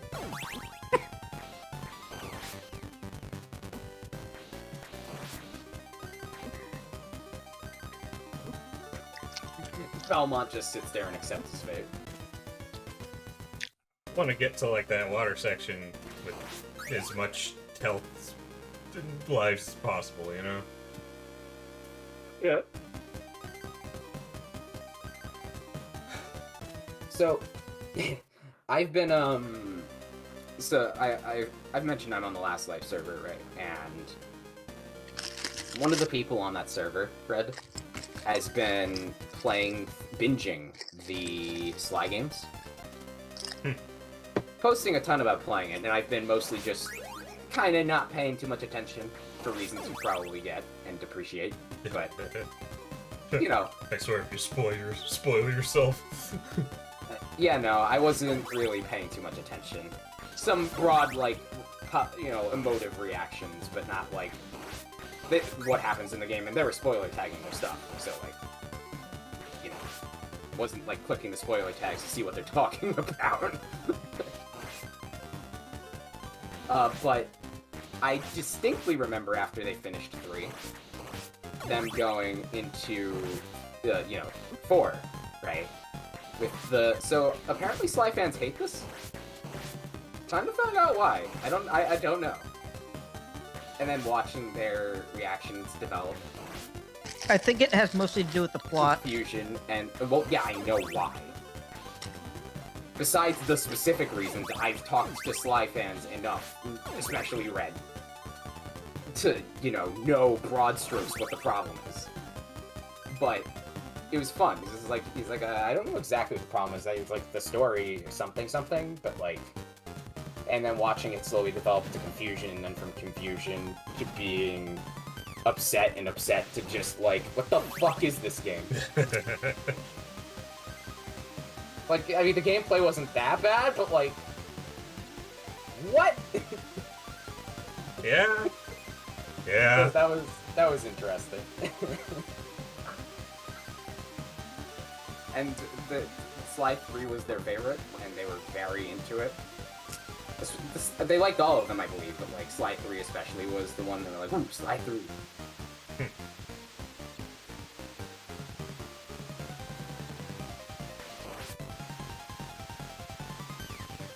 And then they played 4 and was just like, I'm sorry, what? I think one of the things they were pissed about was how 4's narrative did in the context of 3 and like its ending and arcs. Yeah. Yes. Yeah, I didn't pay attention to the, what those were, just, Yeah, 4 just kind of takes a big shit on 3's ending. And 3 had a really good ending. So, yeah. Again, I'm not spoiled on anything, I was careful about that. And they were very considerate about their spoiler tags. But, I was looking at those for a few weeks, just like, if Red could see some of this, but 4 is the more interesting of them because it was less just, oh, I'm playing through the Sly games, these are neat. It was, reacting to 4 when not knowing entirely why. You know. So, yeah, that was interesting. They posted this morning, basically, like the "I'm finally fucking done," you know. I reposted I replied, but you know, I brought back their message from right before they played it with their whole like, "Time to see what's up with this and why people aren't too hot on it." And it was just like top 10 picks taken moments before disaster. It's like, That just reminds me of when I rewatched with Red Lost World, and it went from being my all-time favorite movie, well, my favorite in the series, to absolutely hating it with a passion.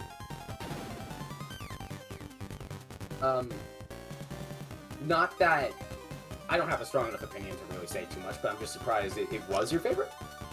Well, because there's a character in it that looks like my uncle. Oh. Yeah, I can't go and say that that is an invalid reason, but it is a very straightforward reason.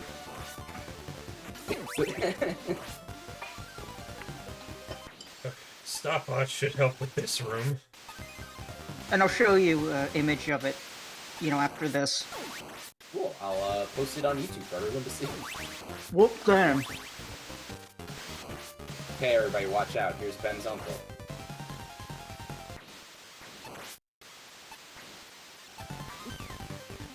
So, are you gonna tell me, Ben, that your uncle isn't someone in Escape from Bug Island? Wait. Where did this come from? It would explain your obsession.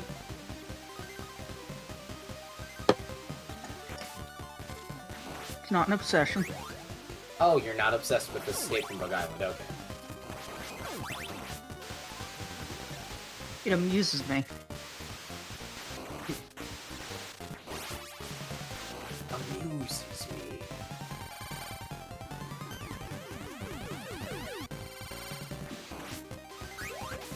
I don't know why I picked that up, but whenever I have the orbs. Red's sitting here like, Jagger, stopwatch.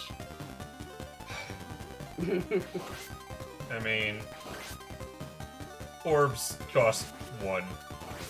Yeah, Orbs, I know. orbs. Oh, Nuts. not nice.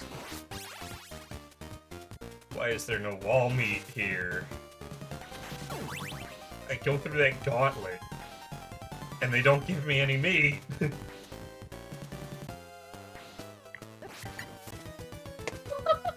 Like, why is there no meat? You heard the man, he wants meat. Give me meat. Give the gays what they desire.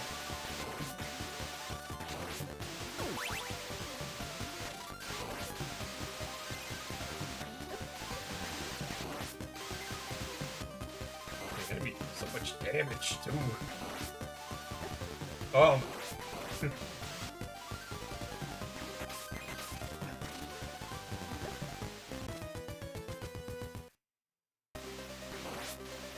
Honestly, this room might be the worst room in the game. The fucking birds.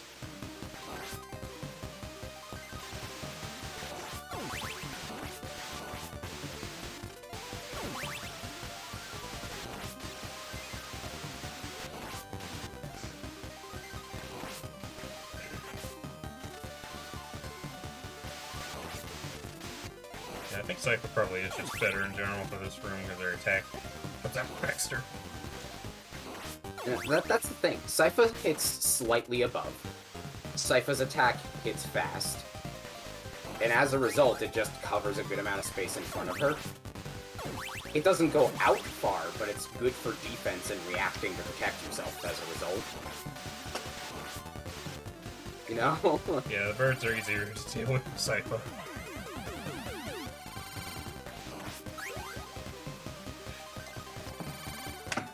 Trevor's not gonna get any use here. Don't have any upgrades.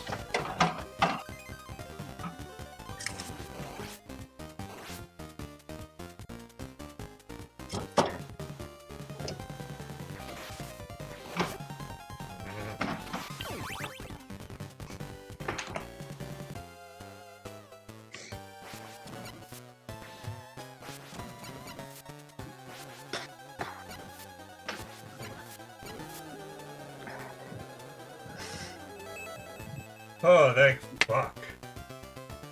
So, how much of a level is the next one? Can it just be Dracula? Can I just be at Dracula? Looks like that's a level. Oh boy. Ooh.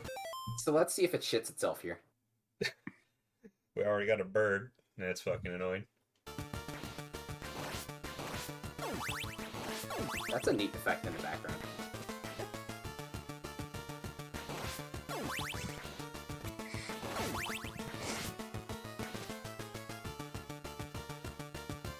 That's interesting. If you fall down here, you just have to go down. Or die. Didn't have any light anyway, so. No, I get it.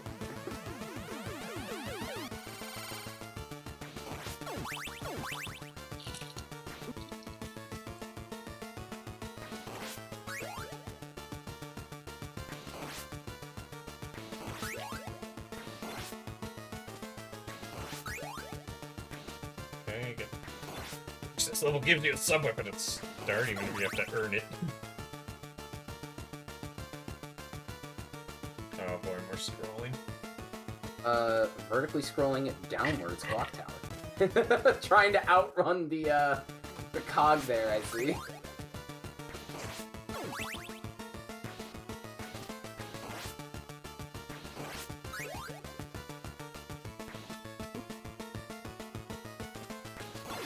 I really don't like those birds. Birds don't like you. Fuck.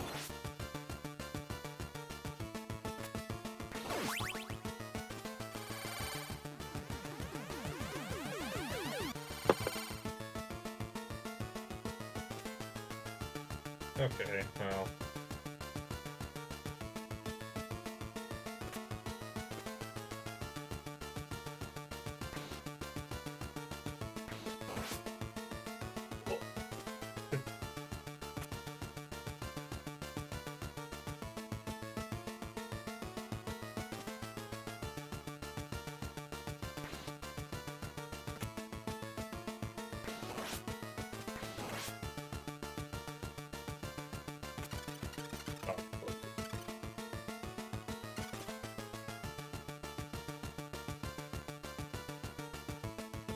Oh.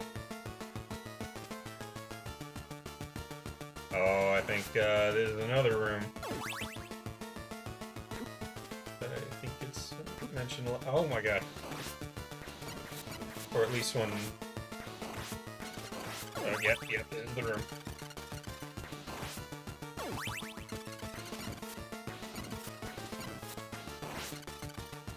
Okay, that wasn't bad.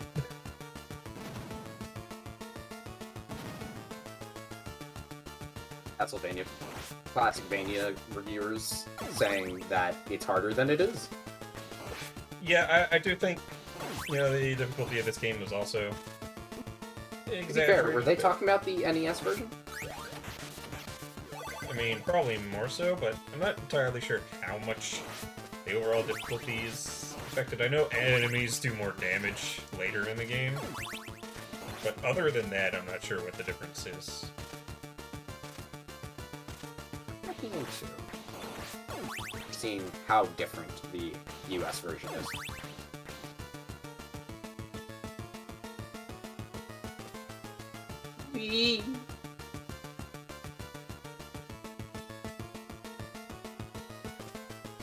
Because, I mean, you know, like, yeah, like, yeah, enemies will do more damage, but, like, I mean, I don't think the platforming has been changed at all, and, like, I mean, this game does have some pretty tight platforming.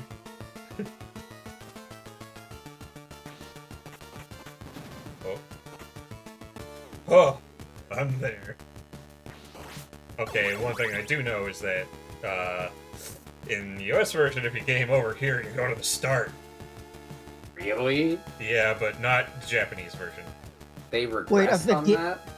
I don't know why, and they apparently had it right in the Japanese version, but then they regress in the US version. Wait, like at the beginning of the game? No, the level. No. The beginning of the level.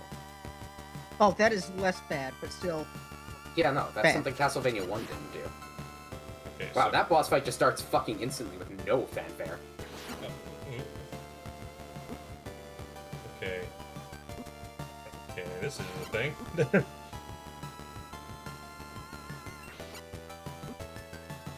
That is certainly a thing.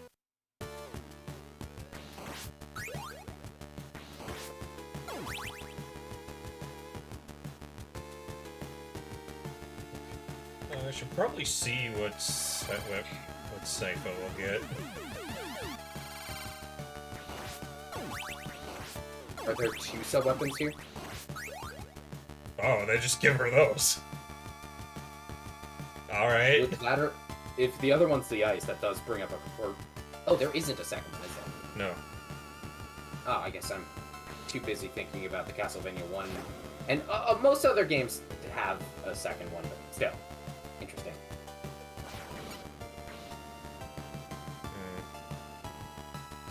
It might be a good idea to use Trevor for melee attacks, unless you don't have the whip upgrade for him. I don't have the length one. Okay, what the fuck is this? Does the orb just not do shit to him? Well, it's it doing does. damage, Okay. just, you know, not when he's teleporting. It also needs to target him. I thought that was only the US version. Oh boy. What the fuck? So Castlevania 3 regressed on that. But I thought that didn't happen in the Japanese version. What? Who lied to me? Can. Why?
You know, I don't understand how, like, this series could get, you know, certain things, like, correct the first time and then regress in other games. Like, why do I have to start the level again when I didn't need to in the first game? And why in Bloodlines do I have limited continues?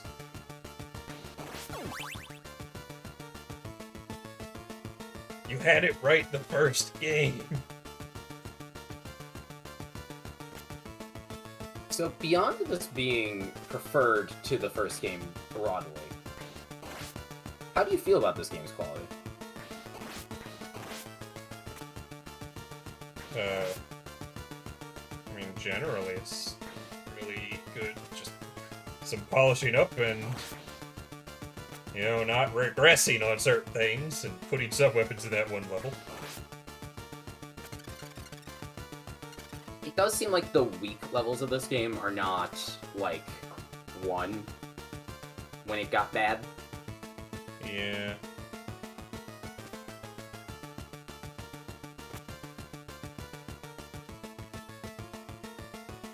Like, I think generally the game is well designed.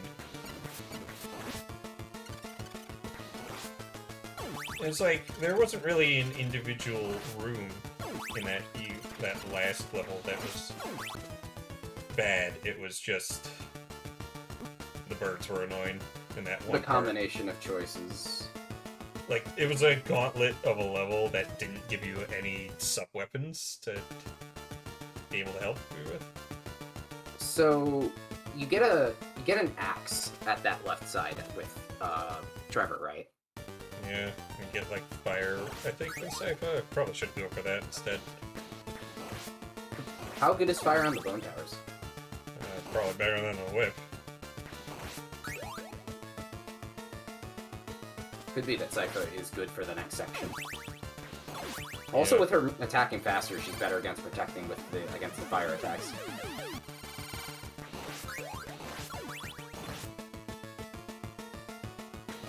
Yeah, the fire attack comes out fast too. That's right. Although I don't know how she would be in this room. She's probably fine. Not significant. I mean, there shouldn't really be much difference between her. Shorter range, but a better vertical coverage with her normal attack. You stand on that to just drop down. That's interesting.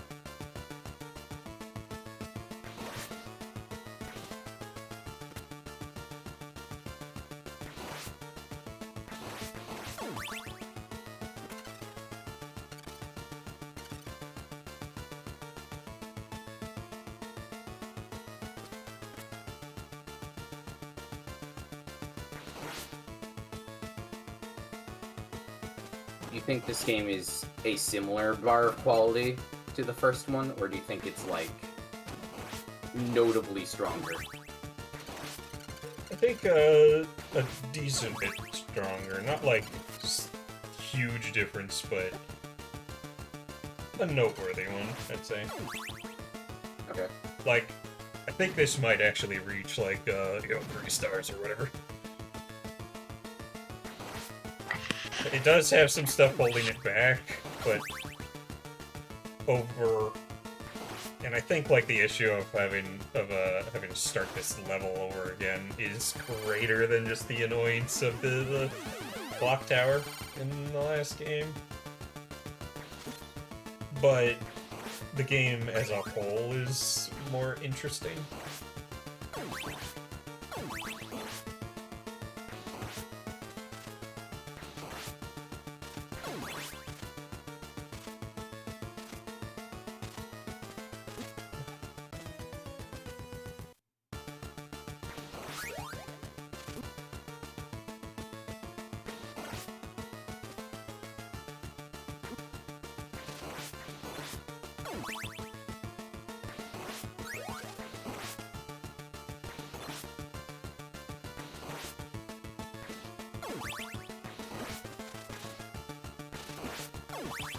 The whip skeletons suck when you don't have a fully upgraded whip, though.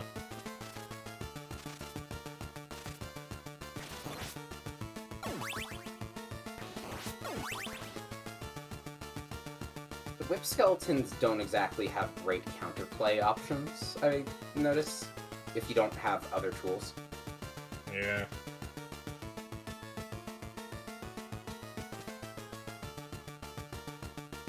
Like, if you don't have a sub-weapon, or specifically, like, the upgraded whip, there's not much you can do. I guess, like, Brand can, but... Yeah. You know. Okay, so I'm here. I'm going to die. I mean, you could attempt it. And I don't give a shit. I'm making a save state. Damn, okay. No, I do not have tolerance for that shit. Okay. I mean, I understand it's midnight, I'm just, you know...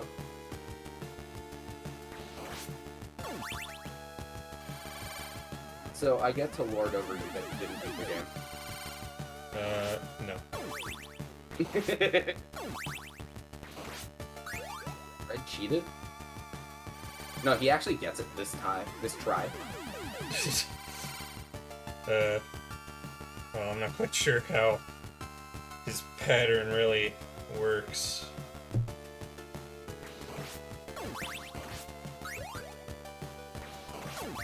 Also, you can just get two sub opens by going back down. Yeah.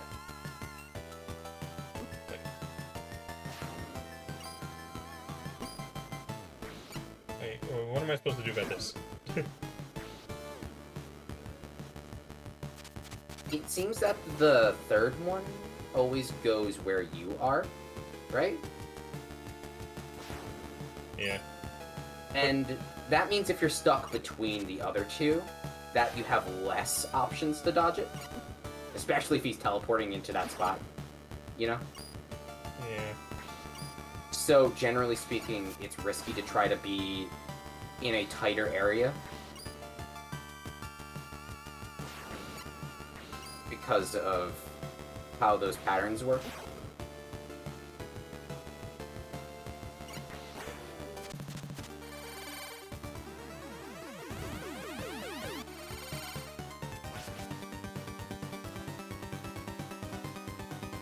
Although I'm gonna take forever to spawn, so...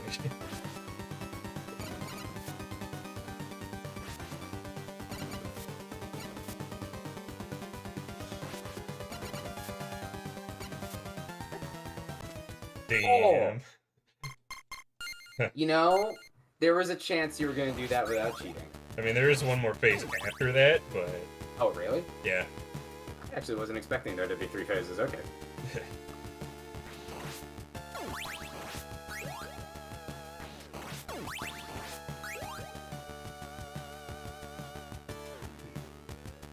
But, yeah, this doesn't seem too bad. So far, it looks better than Dracula from the first game. Oh, yeah, definitely. The first phase is definitely tougher than first phase from the first game, but it's more interesting. It also has less health. Yeah. It seems like it's more of asking you to learn a more interesting pattern than the first games.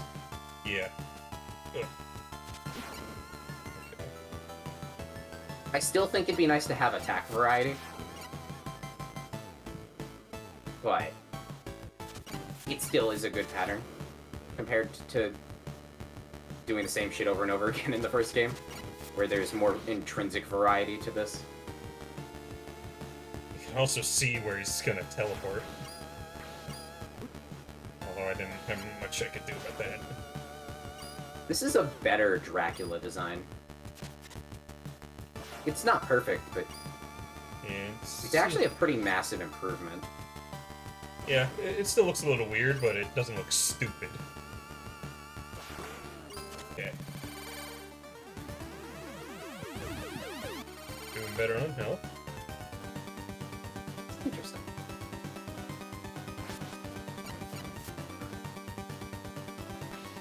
I don't know how I feel about this thing, though.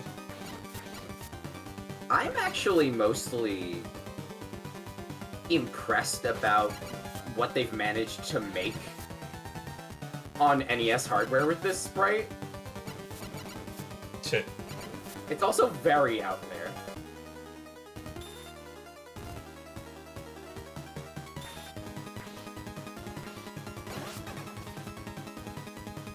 No, I'm just gonna be patient with this. His projectiles that he shoots are bigger on in the US version. Okay, these orbs aren't actually being very helpful. With the crossbait. Yeah, I think I probably should go back to Trevor. Also with reach. Yeah, What part of him is weak? I think his head. Okay. Okay, so it's very static, but it is detailed.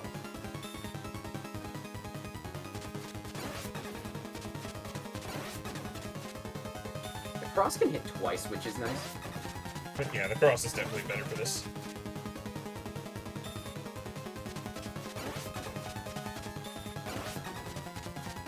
You know, I find it interesting that, like, you know, the nerd, like, okay, he was playing the US version, but the nerd found this Dracula fight to be, like, nearly impossible, and I think he only really, like, I don't think he even made it to the second phase, or maybe Or maybe he didn't, but I don't think he made it to this guy.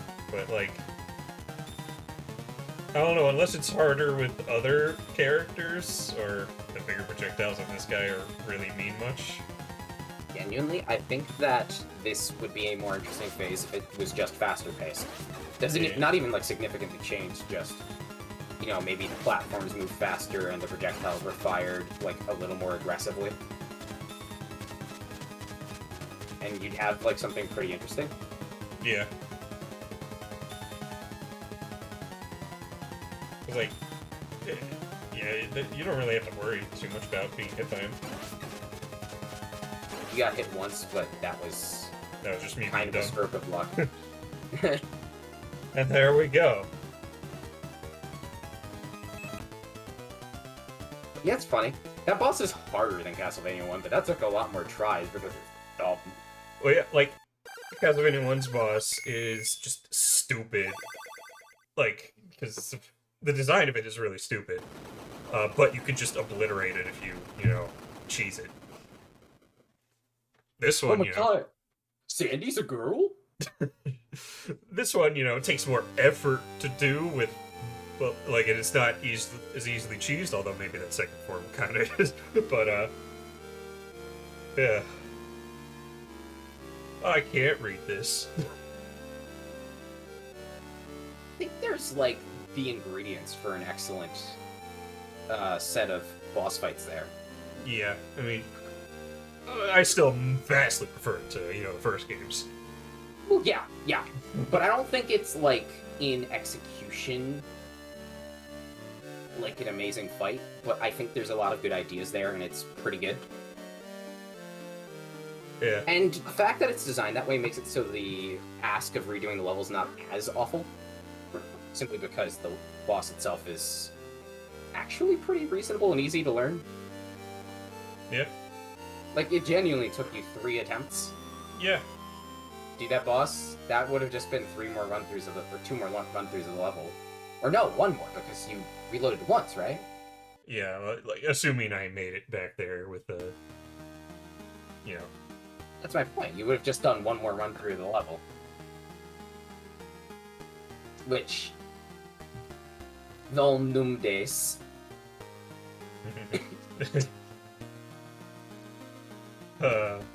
Yeah, I wonder if that shot right there of Grant throwing the knife is the same in the US one. Denusty?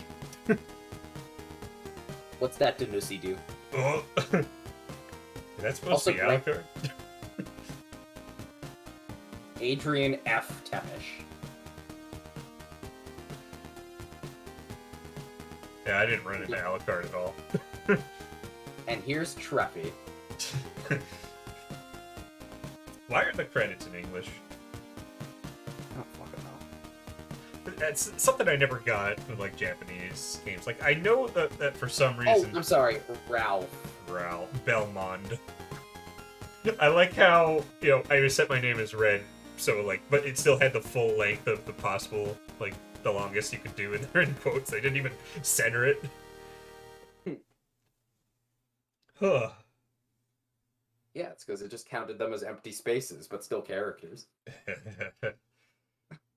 But yeah, anyways, like, I know for some reason, like, Japan thinks English is cool or something, so they like to use it a lot, but...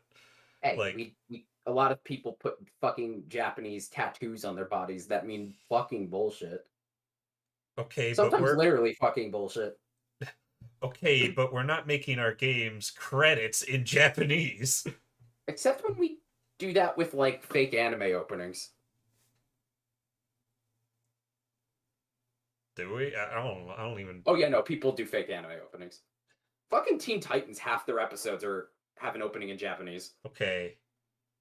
Yes. We- But only like half of them, and also like it was by a Japanese band, so whatever. No, I understand. I'm just saying, like, we do have a bit of that. Point is, I'm not saying I get it here. I'm just, you know. It's like, you know, you're in Japan, you're Japanese, you know Japanese, you don't know English. You play this game, you don't know who made it because you can't read it. Yeah. Like,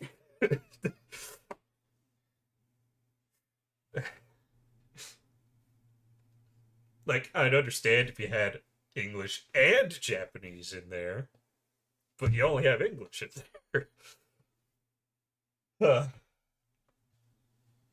Right, well, yeah, Castlevania 3, again, just need some polishing in some areas, and then I think, we got the definitive NES classic Castlevania. I mean, I think it already is, but like the most definitive. So, is this the low point of the high points that you're experiencing right now of the next 3? uh, Are you going to be interrupting them with the Game Boy games? I'm gonna put them Like at the release end. order? Okay, so you're doing those separately. Yeah. So I'll you're do- just gonna go high and fast with the next 3? Well, yeah, I'm just gonna do the console ones, then I'll do the Game Boy ones, and then I'll end it with Adventure Rebirth. Alright. But yeah, I think assuming I'm able to beat each game in one session, that should be the remaining console ones for this month, and starting the Game Boy ones next month. Oddly appropriate. Yeah. Like I was a little worried about Simon's Quest at the start, but then I'm pretty sure this stream is longer. Super Castlevania 4 is twice the length of Castlevania 1 in terms of number of levels, at 12 levels. Yeah, that one. I think that one probably would be a similar length to this, maybe. This game was 10 levels, if I'm counted those correctly. Yeah. And of course, there are the two branching paths, but you don't play them in a single run, or all of them in a single run. As you ended on level A, which would be 10. I don't know if that adds up specifically given what you did, but still. Super Castlevania 4 ends on level C.